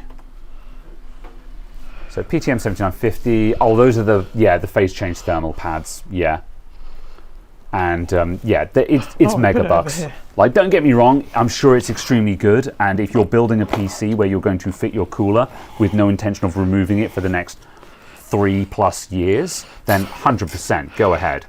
However, no, I'm not buying that for just a general purpose shop paste. It's way too expensive. How much is Duranaut? Let's see. So again, I'm looking at Amazon pricing at the moment, so it might not be the lowest, but it's effectively next day delivery pricing. Yeah. Duranaut, Thermal Grizzly Duranaut. That is £15 for 6 grams. For 6 grams, which is by comparison. That's good for high-end paste. Yeah, for a top-end general purpose paste. Yeah, MX4. 8 gram.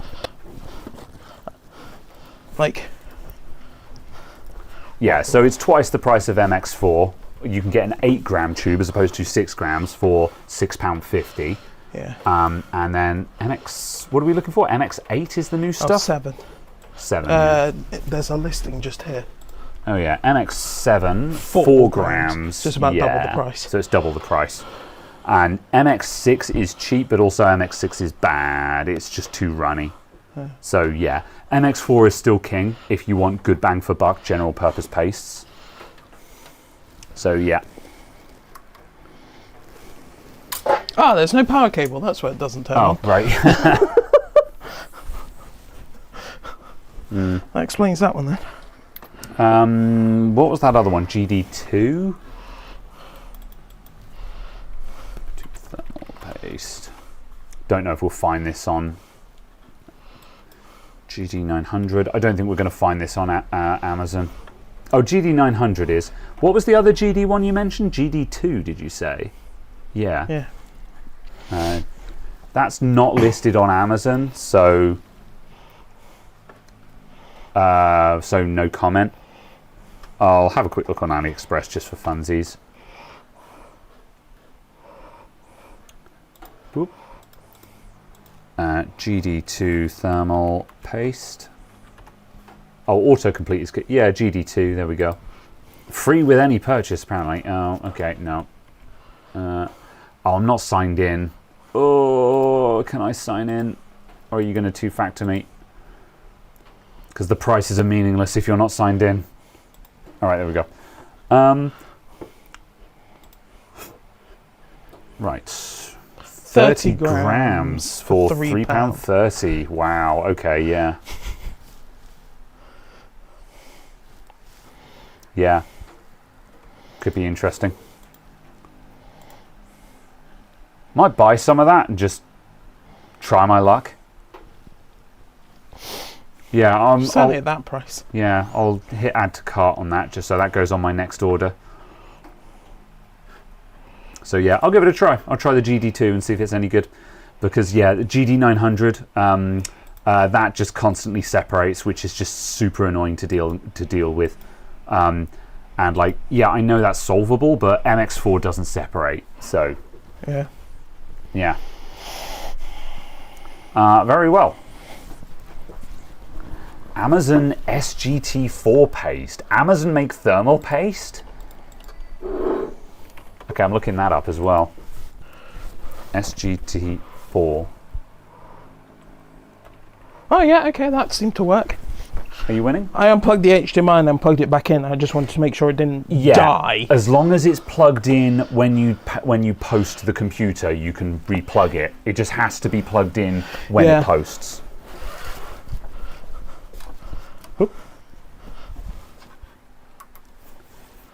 I'm not getting any results for Amazon SGT4.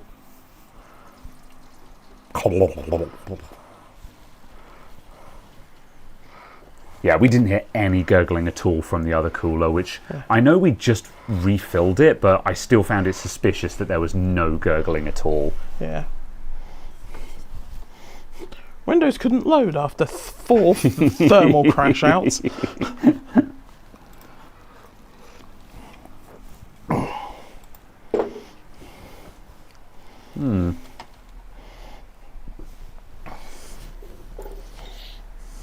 Oh no! Amazon paste is made from the ground up, from the ground up bones of all the people who died in their warehouses. That's really, really, really terrible, but also really, really, really funny.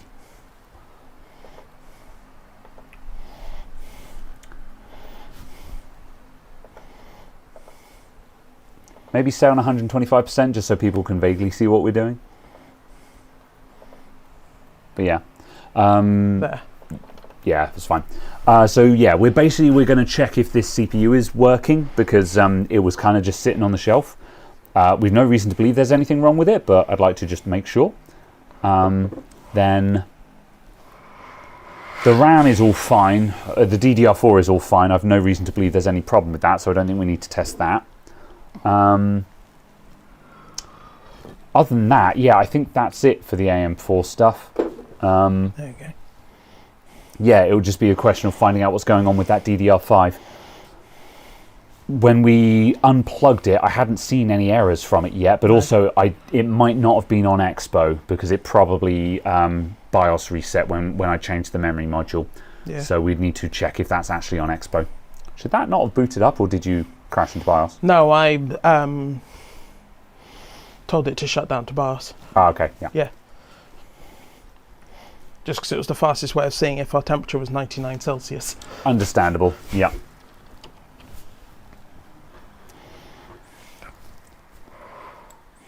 AMEC SGT4 thermal paste. Okay, I'm going to search for this on Amazon. Stand by. Apparently it's not on Amazon, someone said. Is on Amazon according to Selfman. Oh, okay. We're going to put it to the test. Yeah.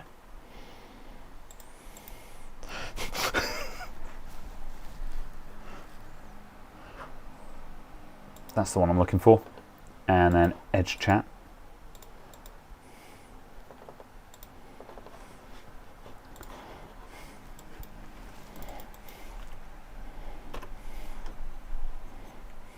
Nope, nothing on Amazon UK. Just gives me Arctic stuff.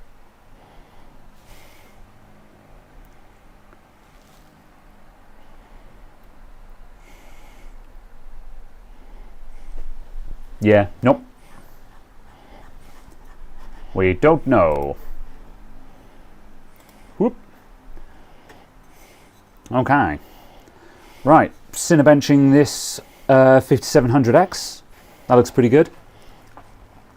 Yeah, I'll just wait for it to pass a pass of this. Yeah, considering we've no reason to believe there's anything wrong with this CPU, this is probably good enough. Just as a confidence test, it's just like, was this one faulty? And then basically I'll just open hardware info and let it idle at the desktop. Exactly what I was about to suggest. Make sure it's not searching for 4.5 volts. Yeah. I'll make sure it's not a 2700X. Yeah. Oh, man, degradation has got me sad because when I was looking up the price of a 5950X for the customer earlier on today, I was seeing second-hand ones on eBay for a fairly reasonable looking price, all things considered. Yeah. And I was like, man, am I brave enough to buy a second-hand one knowing that it might just be ragged? The 5950X was the highest quality silicon of all of them though, and they had the lowest voltage curves. Okay, yeah. So like of all of the CPUs, odds are in your favor. On AM4, they are the lowest voltage, and then it was the 5800X 3D. So like in theory should be absolutely fine. Yeah, fair. Where the hell's hardware info gone? There.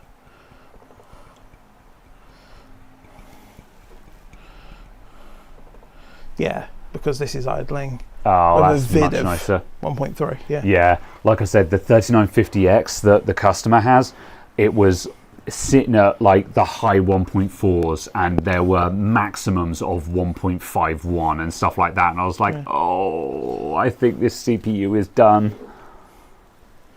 However, interestingly, because I was deliberating, I was like, do I leave PBO turned on this thing? Because leaving PBO turned off leaves a lot of performance on the table. It makes a big difference.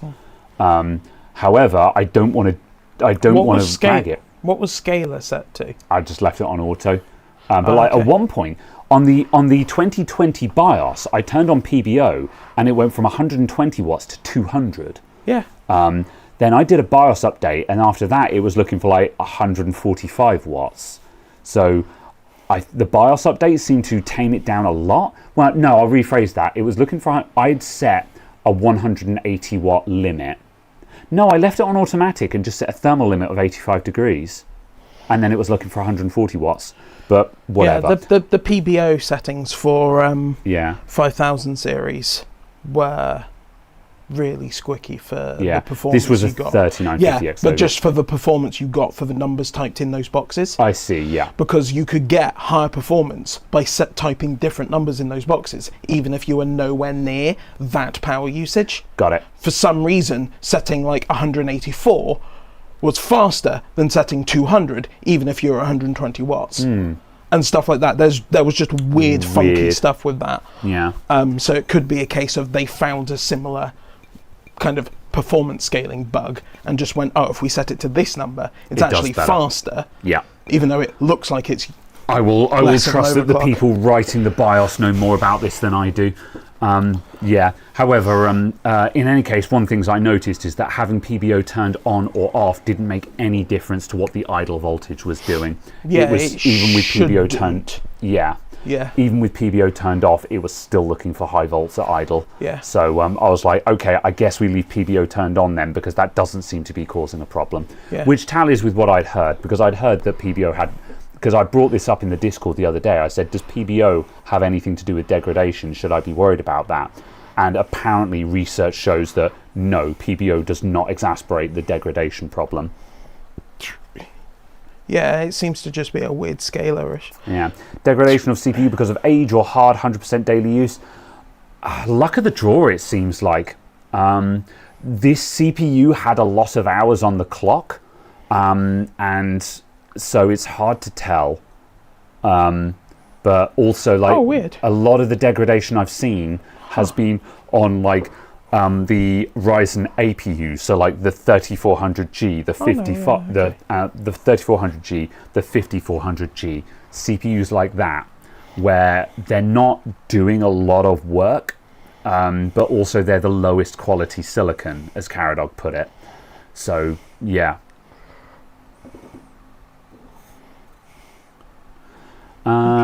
It's Emmy, okay? It says, got a Ryzen 5 7500 and a 9060 XT. Should I upgrade from 16 gigs to 32 gigs of RAM, or is that a waste of money? Stay where you are right now. It depends is the answer to that slightly. Because if that's a single 16 gig stick, going to 2 kit sticks of any speed could be up to 10% faster in CPU limited scenarios in games. Yeah. However, that also requires you to be in a CPU limited scenario in a game, and with a 9060 XT you are less likely to be in that situation. Probably GPU bound, yeah. Yeah. So yeah, you're broadly speaking, a gaming PC is nearly always GPU bound up until the top end, or in just very specific scenarios. Or you're a CS2 player on low. Yeah, and you're looking for 600 FPS, you know. So right now, though, I would recommend, for a gaming PC, if you have a single monitor and you just sit and play games, 16 gigs is fine. If you're a multitasker and you're running a dual monitor system, or you're tabbing out from your game to Discord, YouTube, stuff like that, you've got lots of things open, it's not difficult to blow past 16 gigs these days. So I recommend 32 gigs, but right now we're at, not the top, but we're at just past the crest of a price hike on memory. It's not a good time to buy memory or storage right now. And with 16 gigs, unless you're like streaming and you're actually running out of memory during streams and stuff, you don't need more RAM right now. I think more RAM would help your system. So like, I would definitely consider going to a 32 gig kit, but I would, if it's not causing a problem right now, wait for the end of the year, see what prices do. Because the prices are only going to go down from this point, based on current information. Yeah, and certainly based on kind of the way that demand is seemingly being reshaped. Yeah, because obviously, like the RAM quote unquote shortage has been driven by speculative. It's been driven by a speculative shortage. The memory hasn't actually gone anywhere at the moment, because it was based on going back to capture. There we go.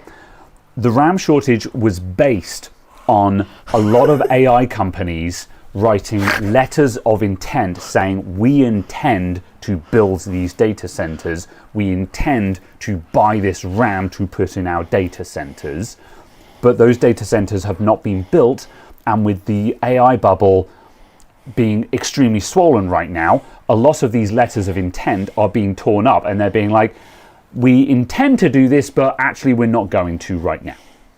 And so that leaves us in the lurch of just a lot of people being like, so are you buying it or what? And they're like, we might.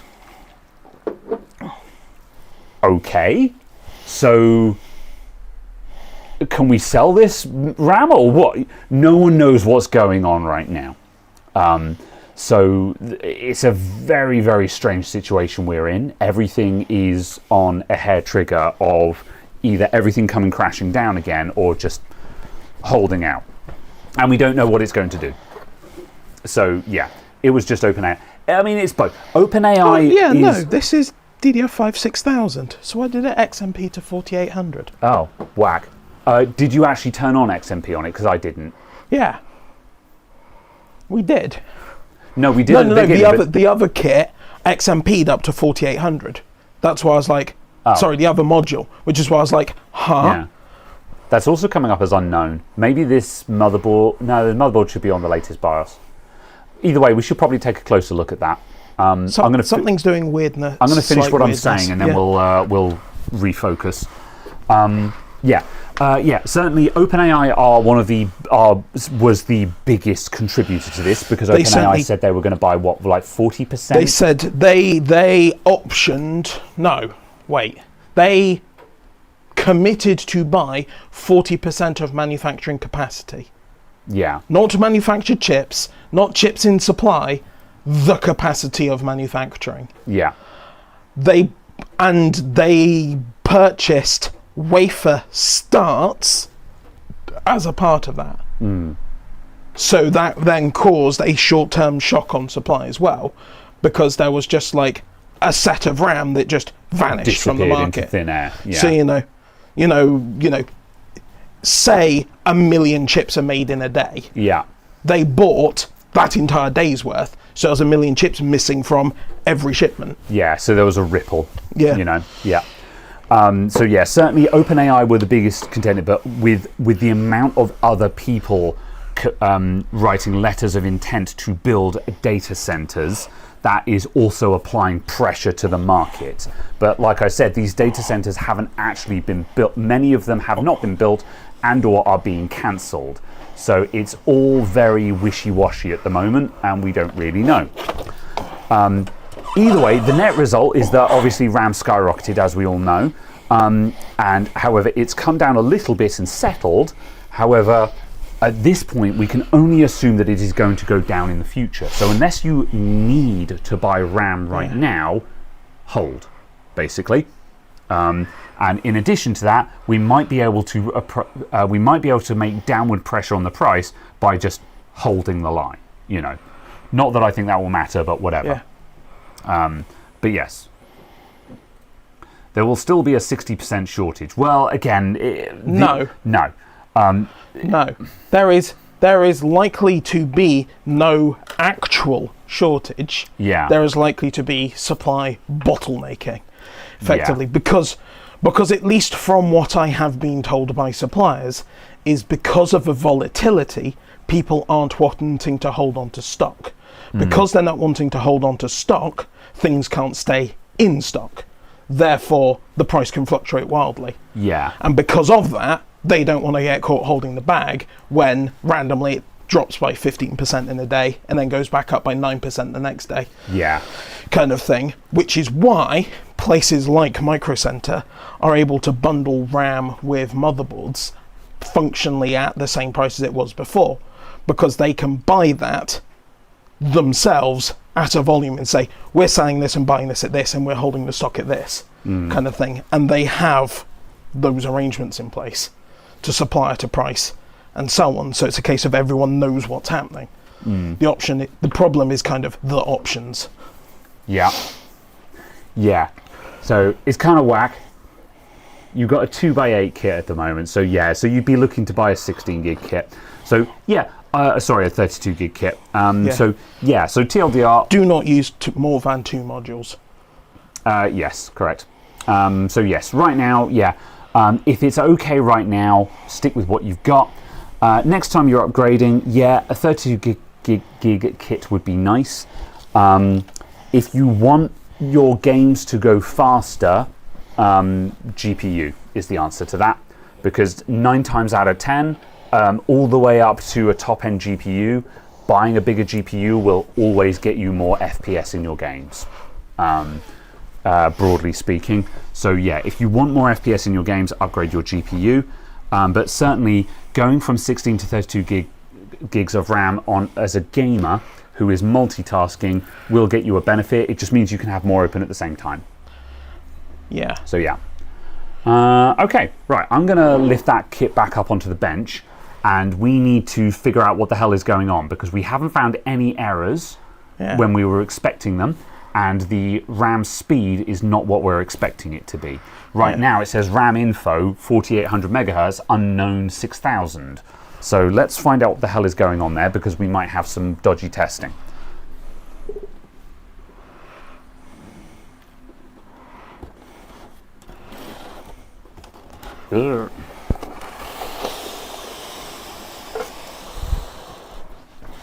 What's going on? What's going on? There you go.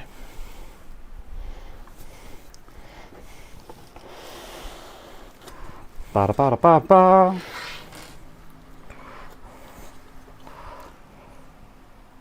All right. Your CPU isn't capped, hitting 100% on most 1080p Ultra games. I mean, if your CPU is at 100% in game, then yeah, actually your CPU. Sorry, if your CPU is hitting 100%, then you are CPU bound theoretically. However, also I would recommend running an FPS limiter, because if you're running frame rate unlimited, then that is going to cause some difficult to interpret results. I would always recommend limiting your frame rate to the refresh rate of your monitor, because 9 times out of 10 that is going to be fine. Unless you are a professional esports player, like literally you are being paid to play in competitions, you do not need more than your monitor's refresh rate. So yeah. What's better, 2x16 or 4x8? Yeah, as Infinite said, 2x16. You don't want to be running 4 modules. Cool. Right. So, Where DDR is... speed 6000. Yeah, I just loaded the second XMP profile. Yeah, what is going on?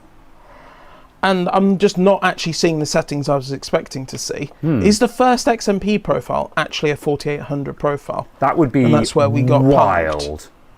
If it is. No. And also, yeah, one more time, just for the record, this is DDR5 6000 CL38. So yeah, it's 6000, it's just garbage timings. Aha, there's where the profiles are. Yeah, no, profile 1 is definitely a 6000. All right. What? We definitely set it this time, though. Yeah, see, it says we've not made any changes. Whatever, fine. Save and restart, and let's just see what memtest says we're at.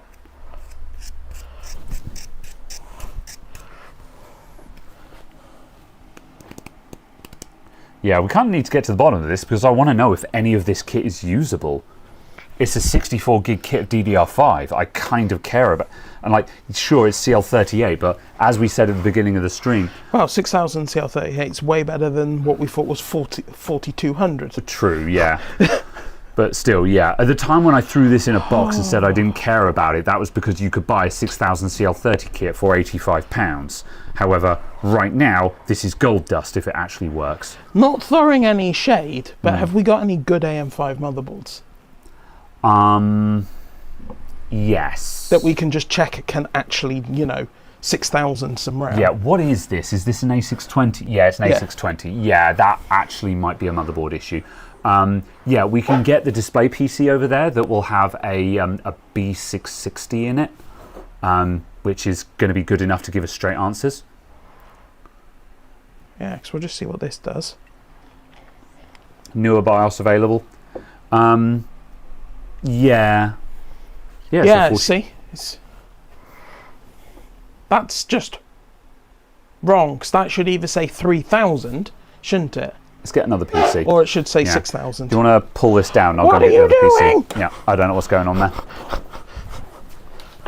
Computer. Also, memtest reporting can be a bit strange. We should have checked on what the bandwidth was reporting as there, because that I don't know. Let's test it in another PC.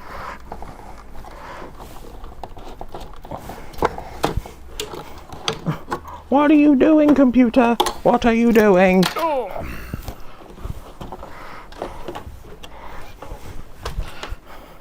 It'll be simple, he says. We'll just test some RAM, he says. Well, at least we've got things to do. The computer says, absolutely not. You will be confused. Okay. Let's get you out of here.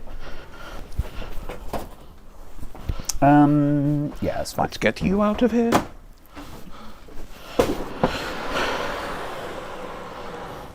Computer.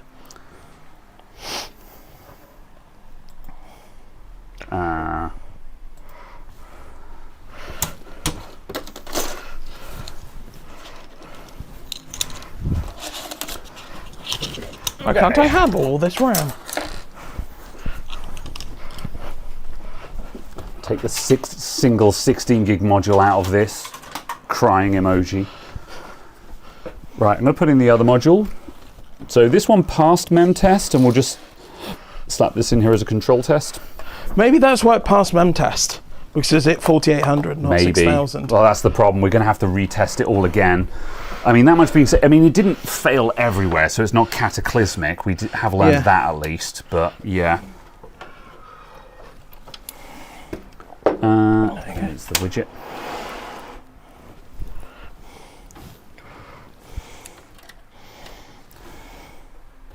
All right, I'll let you take it from there. Did you swap the RAM? Oh, I did, yeah. You will.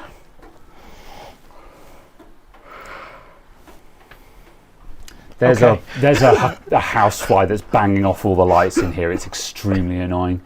Summer has arrived and we're in the countryside, so houseflies are a thing. I don't know if you guys can hear the tappity tap as it bangs off the lights, but it's very distracting. What's the stream timer on? 2:17. Yeah, we're okay. Right. Have we got... Yeah, we have got diagnostic LEDs. Yeah, it's training at the moment. Does Benchcam see anything at the moment? Yeah, it does. Yeah, there we go. You can see the diagnostic LEDs over here. Cat takes care of it while it destroys the shop.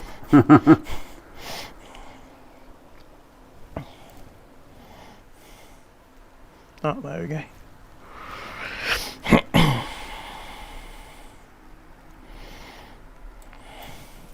Okay. Woohoo.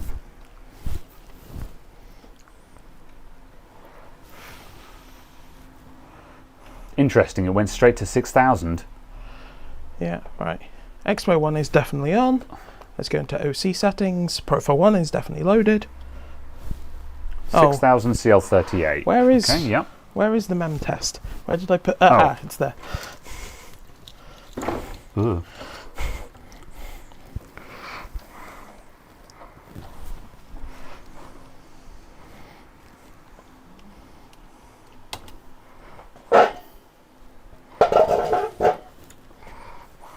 I'm going to reclaim our stools.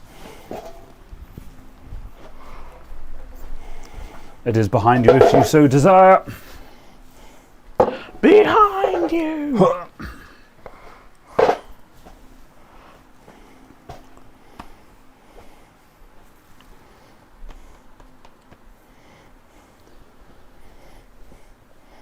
Oh, is this the 9060? The 9070 XT. Oh, 9070 XT. Yeah, I've got too many 9070 XTs. So nice. Like, seriously, I've got 3 of them. Does anyone want to buy a Okay. 9070 XT? I thought they were going to go up in price, so I I'll bought... do you a special deal, only £700. Next day delivery. Yeah, I thought they were going up in price. So They I have bought gone stock. up in price. They're now £850. Come on. Special prices. Only for you here. No, they've stayed exactly the same price. Although, well, I mean, at least they haven't gone down in price, but yeah. Right. Just sucks that I've got like £2,000 of graphics Definitely cards in enabled. stock right now. I would very much like to be able to sell them, but I can't. Right. No. Yes. Oh, is that not how I tell it to boot off of that? Go to settings, and then save and exit, and then boot override at the bottom, and then any one of those partitions. I don't know why there's 2. It doesn't seem to matter which one you pick. That's brutal prices. No, it's not. Wink, wink, nudge, nudge. Buy my 9070 XTs.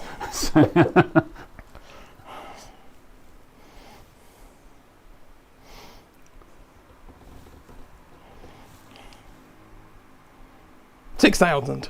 Okay. Oh yeah. So that does confirm that it does report properly. Cool. Okay. Right. So let's give this like a couple of minutes and then swap the memory sticks again, just to see if we can find the easy to spot failure. Because we don't have another half an hour to sit around and watch mem test go. Yeah. I'll give you £100 and a meal deal. A meal deal from who? Are we talking like McDonald's meal deal or like Tesco meal deal or what here, you know? Waitrose.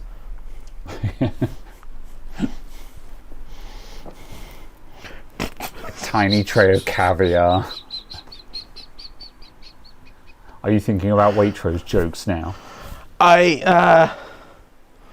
Anyway. Very well. A meal in this economy.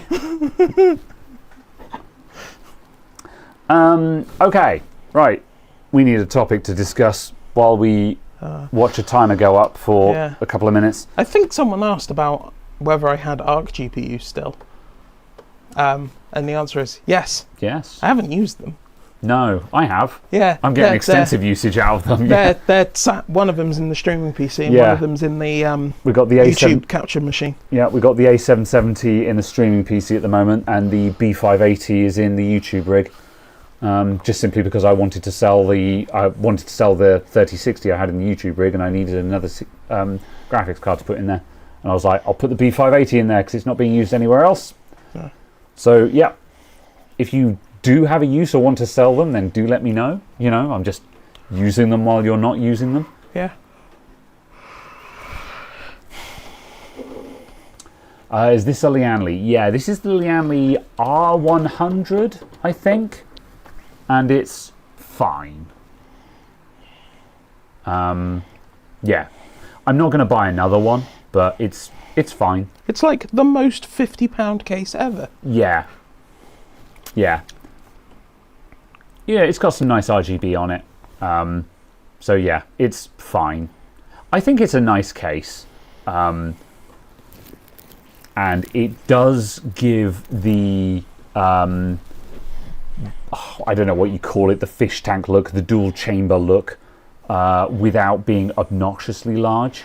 But at the same time, I personally just like the very traditional layout of just 3 front fans, which is why I keep buying Corsair Frame 3000s. It gives a decent amount of top clearance, so you can actually plug stuff in. Yeah, it's a perfectly serviceable chassis. I don't hate it, but yeah.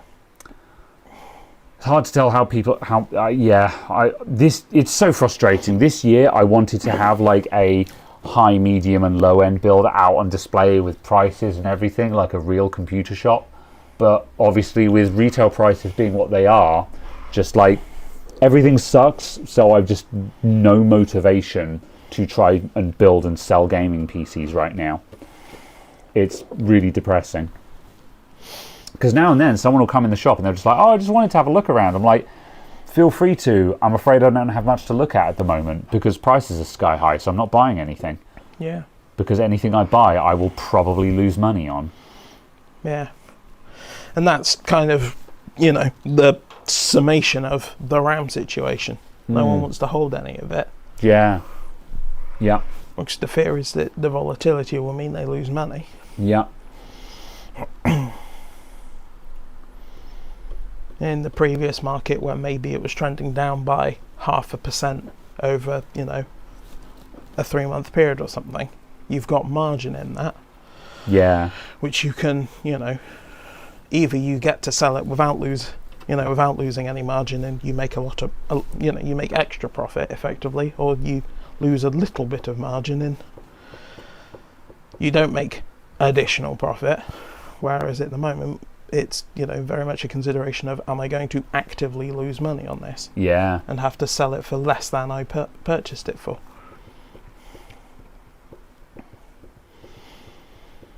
So yes, and no one really wants to hold it. All right. Doing things. That's 5 minutes. Personally, I vote we swap the memory stick out at this point and just see if the other one falls over within 5 minutes. Yeah. Because otherwise we're in danger of spending the next 30 minutes watching MemTest 86 run, which I don't particularly want to do. Where's the other module? In here, apparently. Cool.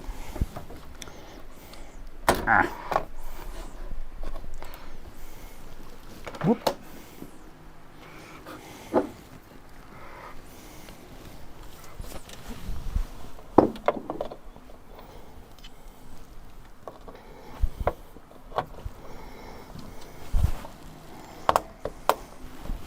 The circle goes in the square hole. Good. DDR4 2866 used to be $50. Now it's 200. God, is it really? Yeah. Because I've just scooped up a whole bunch of DDR4 just from raiding these PCs that I had kicking around. And I'm like, am I actually going to get that all on eBay? It makes sense to get all but one module effectively on eBay. Yeah. Yeah, may as well. Welp, you cannot be MemTest. You will get bopped by Nightbot.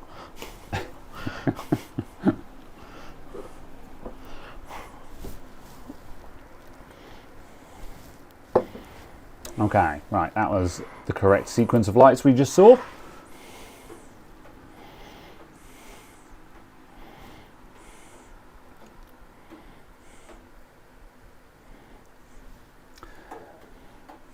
All right. Expo. I did see that there was a new Fractal Pop case out, the Pop Air 2, and they've also gone for the... What are we calling this design, where you have the glass front and the side intake? Because like it used to be called dual chamber, but they're not dual chamber anymore. Now it's just a side intake. Side intake? Yeah. All right. Yeah, the new Pop Air is a side intake, and I don't know if I like it or not. It also doesn't have a 5 1/4 bay. Yeah. Which is a shame. Yeah. Because having it there was useful. Yeah, it was nice to have. Because it was not getting in the way. I want a new and interesting case design.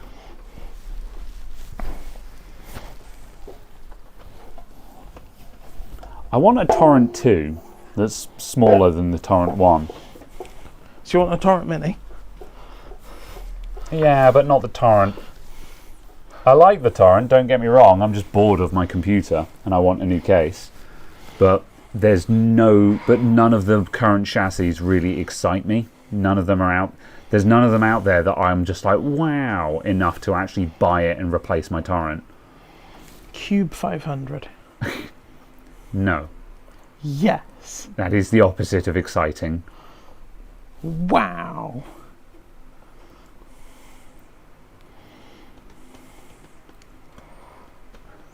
Got 2X DDR4 4266 saving for retirement.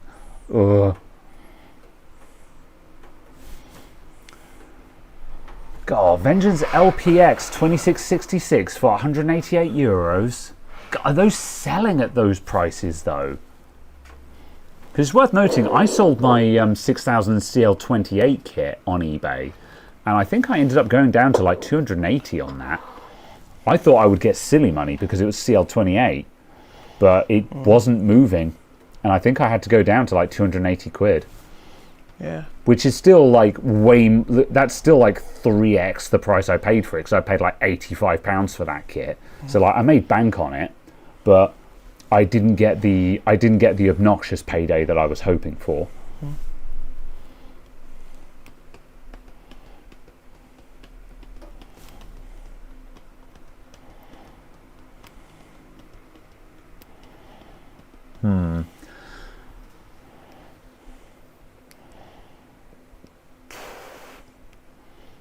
Yeah. When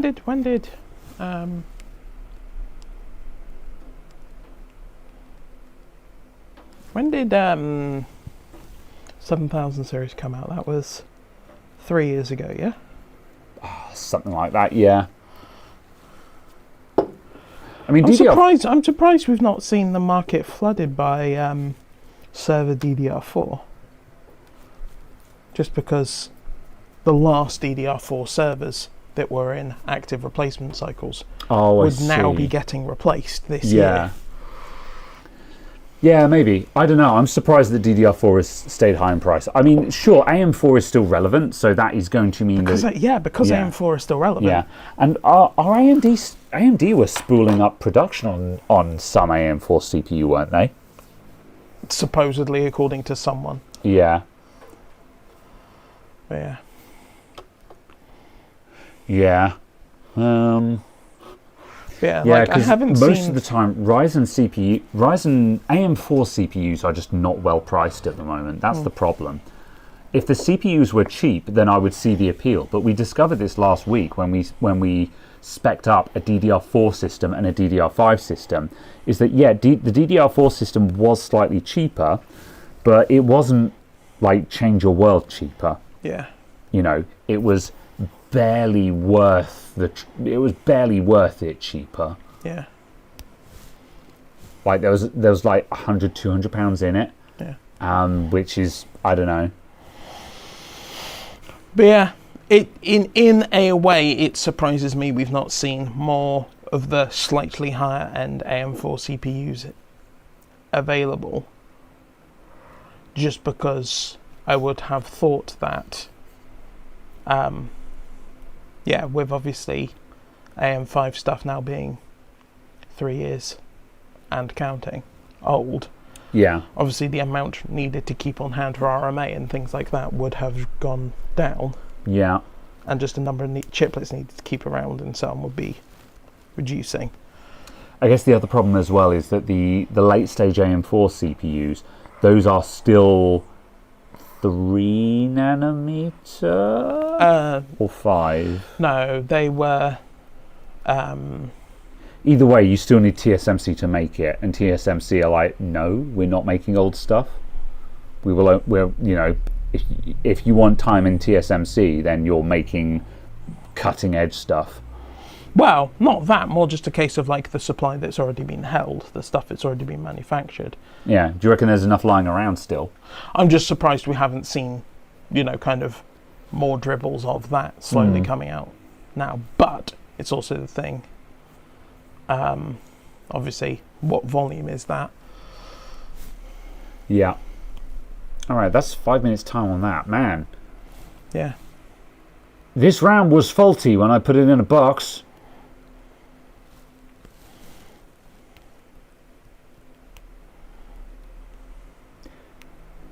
was faulty when it was being tested on an Intel system, though.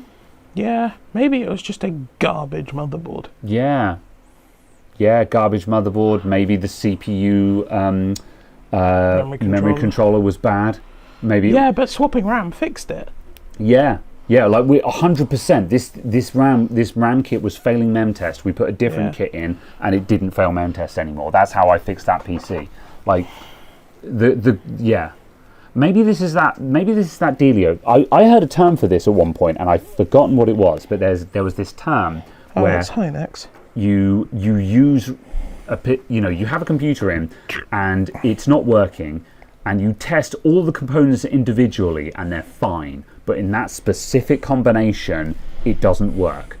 And so to solve the problem, you just shuffle all the hardware with something else, and the problem just evaporates. I think that might be what's going on here. So yeah, I mean, I guess we could stick the other one in, fire it up in dual channel, and see if it falls over. Like, we need to do 4 full passes to be certain, but generally speaking, if you're going to see catastrophic failures, you'll probably see it in the first 5 minutes. So yeah. I think stick the other stick in, and put the other stick in, start it up in dual channel, and we leave it to run, and I will leave it to run over the weekend to get 4 full passes. Yeah. All right. CPU specific channel issue. Yeah. Man, imagine owning an Intel CPU. Yeah, who would do that?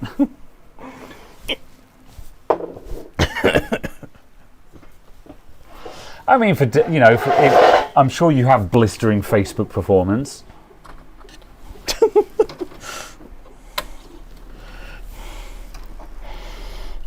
That being said, of course, the new Plus CPUs are not terrible, and they are at the prices that they said they would be as well, which is also nice. It's also the other thing that makes them actually relevant is they're not £600 for something that's slower than a £100 CPU. That was it. Like, did we test that after finishing last stream? I can't remember when we looked up the prices. You had a quick look on Amazon. Yeah, so after we finished streaming last time, I looked up the cost of the 270K plus. Yeah. And the prices are exactly what Intel said they would be, which is £200 and £300 respectively, or $200 and $300. 250 and 300. And they were like 255 and like 311. Yeah. So they were near as damn it MSRP, and given that they are entirely reasonable chips, they're giving competitive performance. The current Intel CPUs are just like, it's fine. What was the reason? Why didn't we go for Intel when we were speccing up an AM5 system? Was it because the motherboards were still too expensive? No, it's just because £300 is £200 more than £100. Oh yeah, of course. And the 7500F is £100. Yeah. The 7500F still just wins if you're looking for bang for buck. Because it's £100. Yeah. It's like, obviously, if you're going a performance tier above a 7500F, instantly the Intel CPUs become relevant. Yes, but if you're trying to build... our budget was minimum viable product. So in which case, thanks, I'll put a 7500F in there and laugh my way back to the bank. Okay. Yeah. RAM and storage more expensive. Yeah, the storage is such a bummer, man. I'm intrigued by storage. That doesn't seem to make sense to me. Yeah. Just because I don't know where that kind of demand's coming from. Oh, this is your SSD, isn't it? Yes. There's no sensitive data, though, so we're fine for capture. Yeah. Because I was just like, oops, I missed it. Yeah.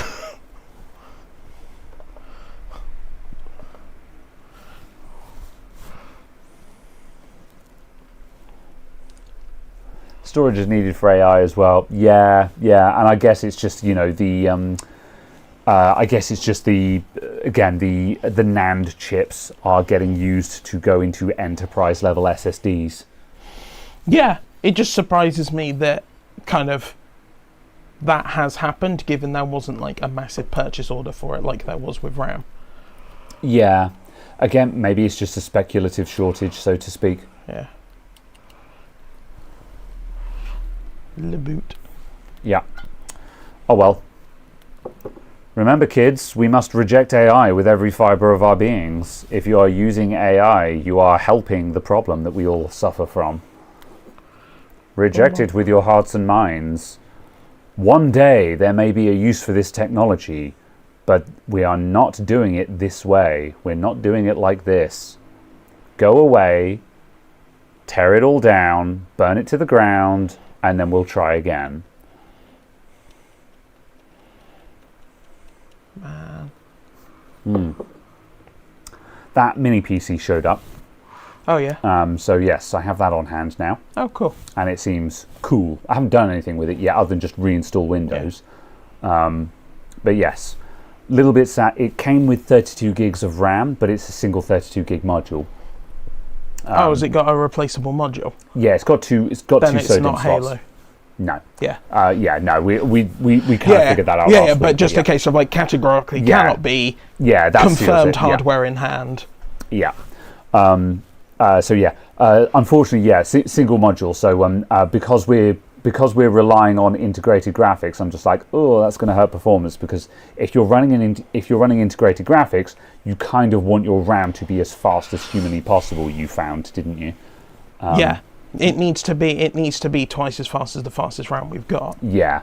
So yes, this is unfortunate. Because it's kind of a case of just, the perfect example in MemTest right here. Yeah. This is 6,000 DDR5 6000, which can apparently do 61 gigabytes a second, which is half the speed of your L3. Ooh. Yeah. Which is, so it's just kind of a case of like the throughput from your RAM into the GPU core is, just such a bottleneck by comparison, because like the RAM on your graphics card will be will be the same speed as your L3 cache or faster kind of thing. Yes. So yes, unfortunately, I think that's going to hold it back in the tests. Complete shot in the dark. But do you have any DDR5 SODIMM lying around? No. Yeah. Unfortunate. Because what I would have liked to do when I'm benchmarking is to do a quick test with a dual channel kit, just to see how that impacts performance. Yeah, I was a little bit sad that they shipped it with a single module then. But on the flip side, the fact that they shipped it to me with a 2 terabyte SSD and a 32 gig module, I was just like, in this current time, I guess we're lucky it even came with some RAM in it. Yeah. So yeah. Yeah. But yeah, other than that, it seems fine so far. So yes, I will be doing some testing on that. Yeah. It's effectively a standard laptop chip. Yeah, pretty much. But yeah, I'll give it a fair shake. Just possibly with 45 watt sustained power?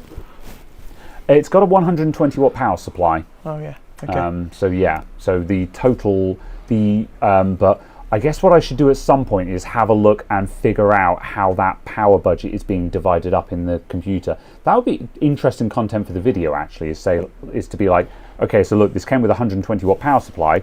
How much can the CPU use at max? How much can the GPU use at max? Yeah. How does it divide up its power budget?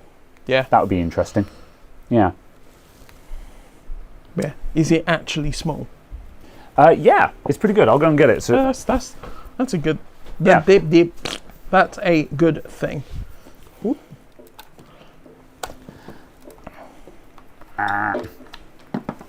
And disassembly on it isn't too bad either.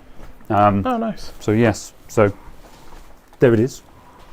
About the size of a typical one, but yeah. Oh yeah. It's got pretty decent I/O on it as well. You've got four USB 10 gig ports on the front.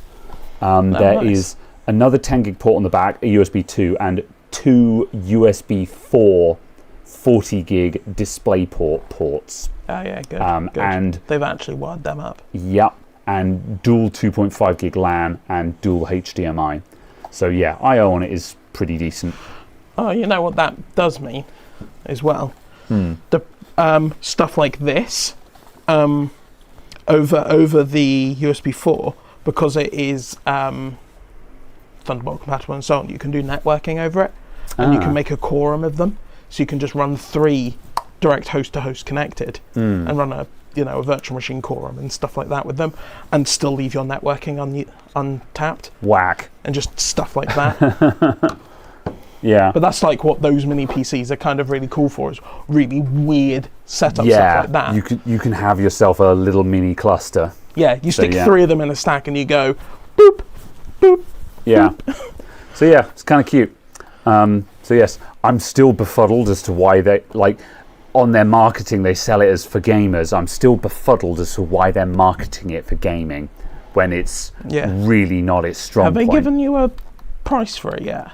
No, I need to reply to their email and be like, thanks, I've received it, I am now testing it, please tell me more about the potential price and release date and stuff like that. So if it's like £700-800 with a 2 terabyte SSD, it makes sense. Its predecessor isn't. Its predecessor is like 1700 USD or something.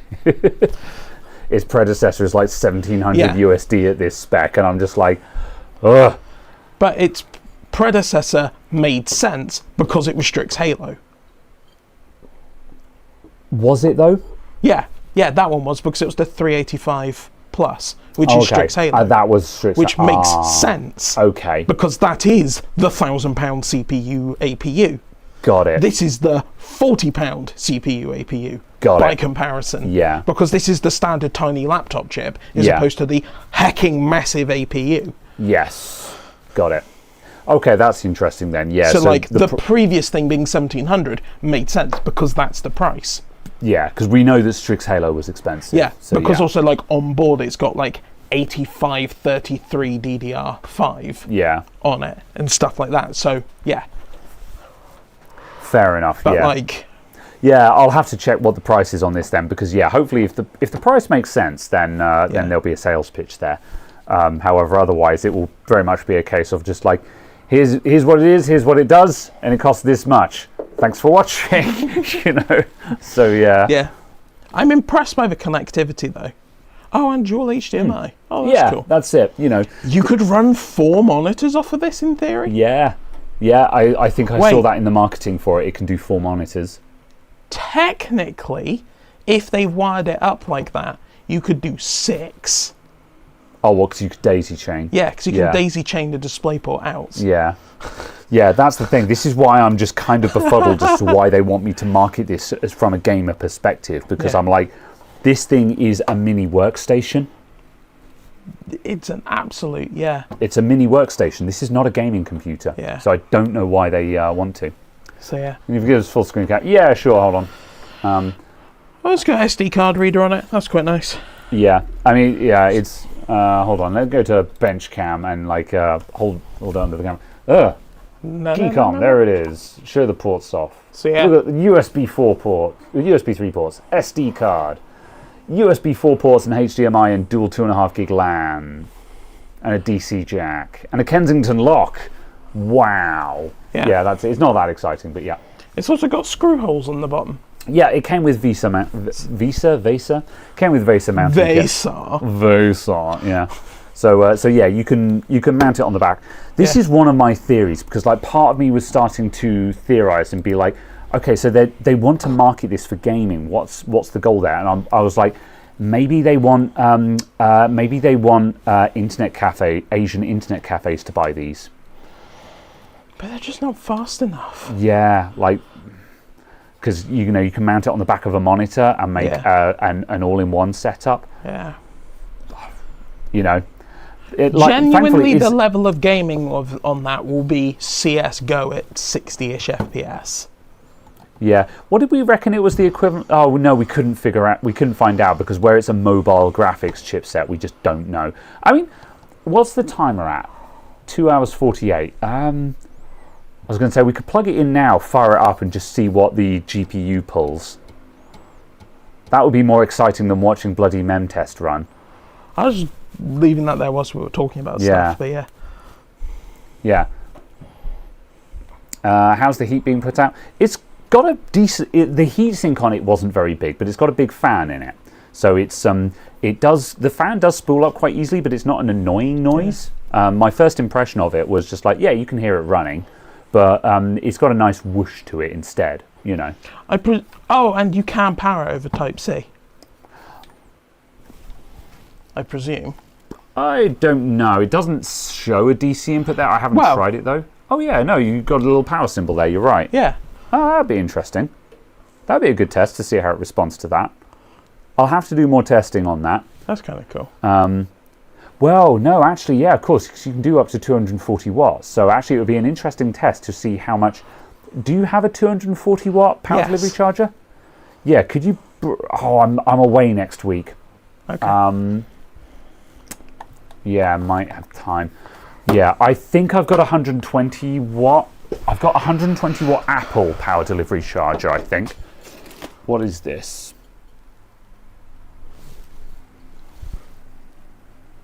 Hang on a minute. I have nothing on me. Yeah, that's fine. This is 20 volts and 4.3 amps. That's 100 watt, isn't it? I can't count. That'll be 100 and something. It's over 100. 20 times 4.3. I didn't hear what you said. Oh, 4.3, yeah. That's 86.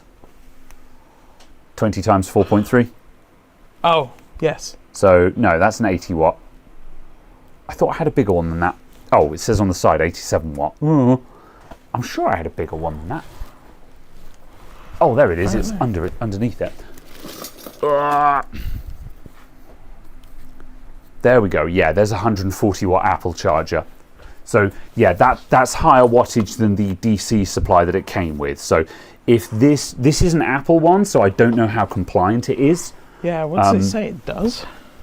However, yeah, I'll have to see if it'll negotiate 120 watts with that thing, or well, I'll see how much power it will negotiate with that thing and see if it will actually. Oh yeah, it'll do USB PD, 28 volt at 5 amp. Yeah.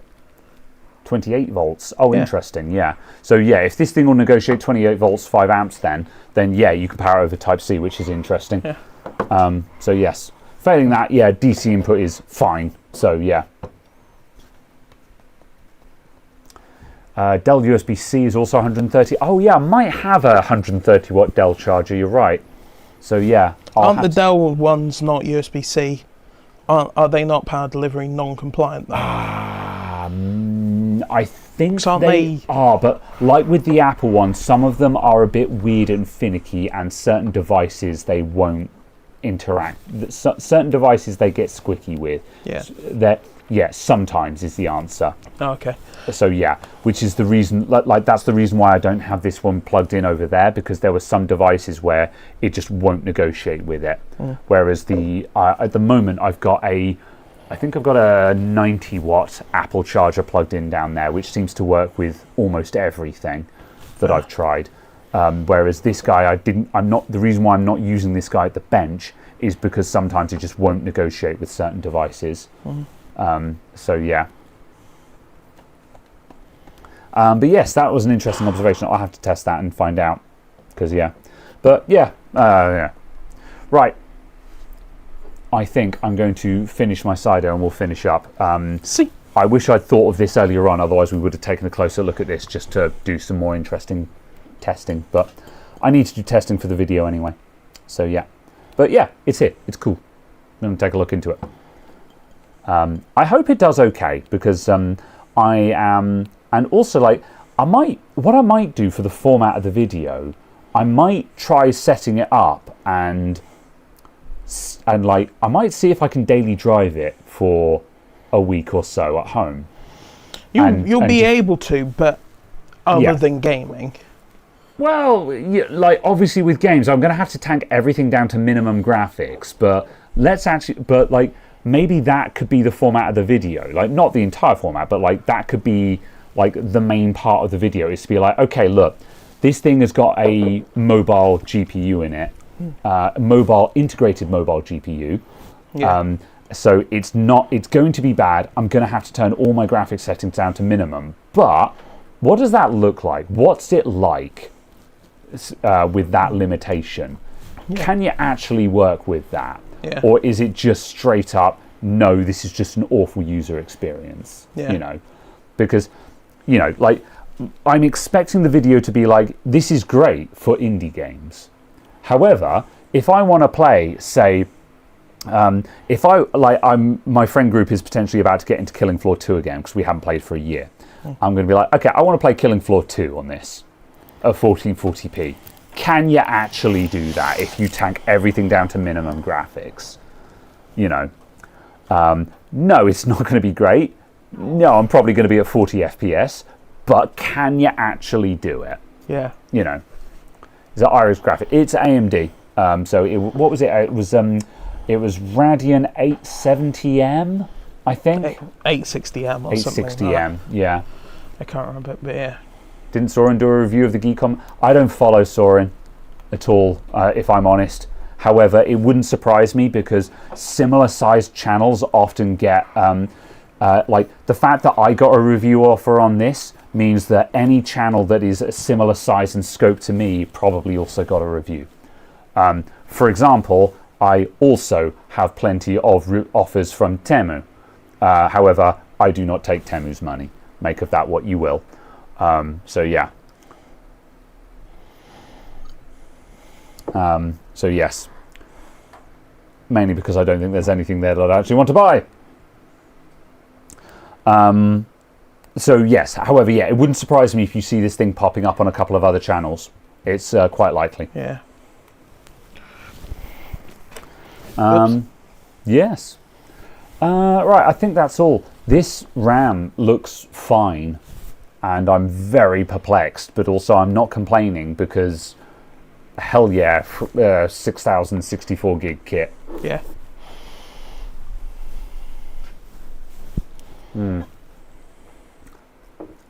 Black Horse and I did an A9 Max BIOS recovery. I see. Did it go wrong? Or were you just looking at how hard it was to reflash the BIOS? Because yeah, this is the A9 Max. So why does it need recovering? That must have been the previous version of this, because this thing isn't available for purchase yet, to my knowledge. Yeah. Or at the very least, it's not listed on their website. Oh, yeah, yeah. This is certainly listed as the A9 Max. Yeah. So it must have been the previous A9 Max. 2025 version. Yeah, yeah. Interesting. It is listed. That's interesting because I was trying to find drivers for this the other day and I couldn't find them. So yeah. You missed the Google foo. I didn't miss the Google foo. I was on their website. I'm going to look it up now in case I'm going insane. Because, yeah. geekompc.com. Browse with chat.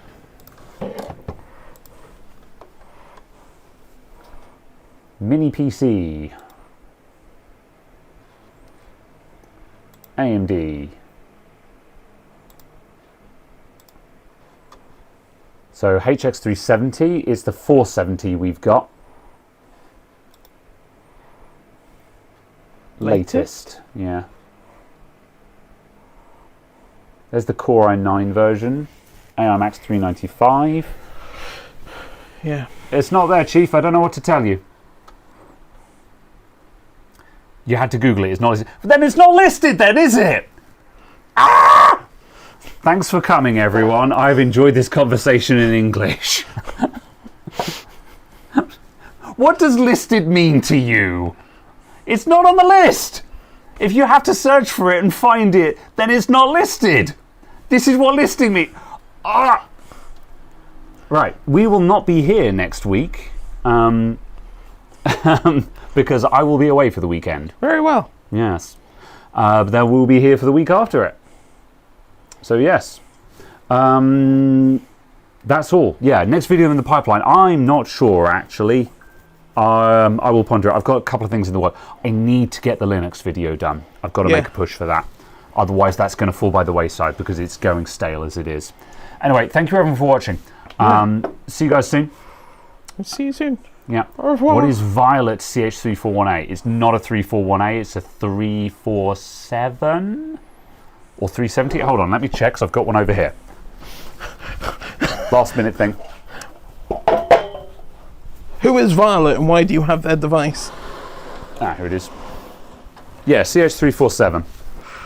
Yep. That is Benchcam with face. That's this guy.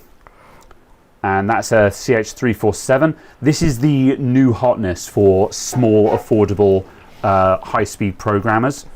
So I bought this thing from AliExpress. They are cheap. They are available. I haven't used it, though, because I didn't find any software that works with it yet. But also, I think that's because I need to update my Neo Programmer. Latest version of Neo Programmer apparently works with this, but I'm using like the 2021 version of Neo Programmer. So, yeah, that's why mine didn't work. Anyway, yeah, this thing's the new hotness for cheap high-speed programmers, apparently. Oh, that's cool. So yeah, it's the replacement for the CH341A. Basically, as far as I know, there's zero reason to buy CH341A anymore. You buy one of these instead. But yeah. Oh, that's cool. Anywho. Very well. Thank you everyone for watching. We'll be back in 2 weeks with something else. Very good. With 64 gigs of RAM in it, probably. Right, thanks everyone.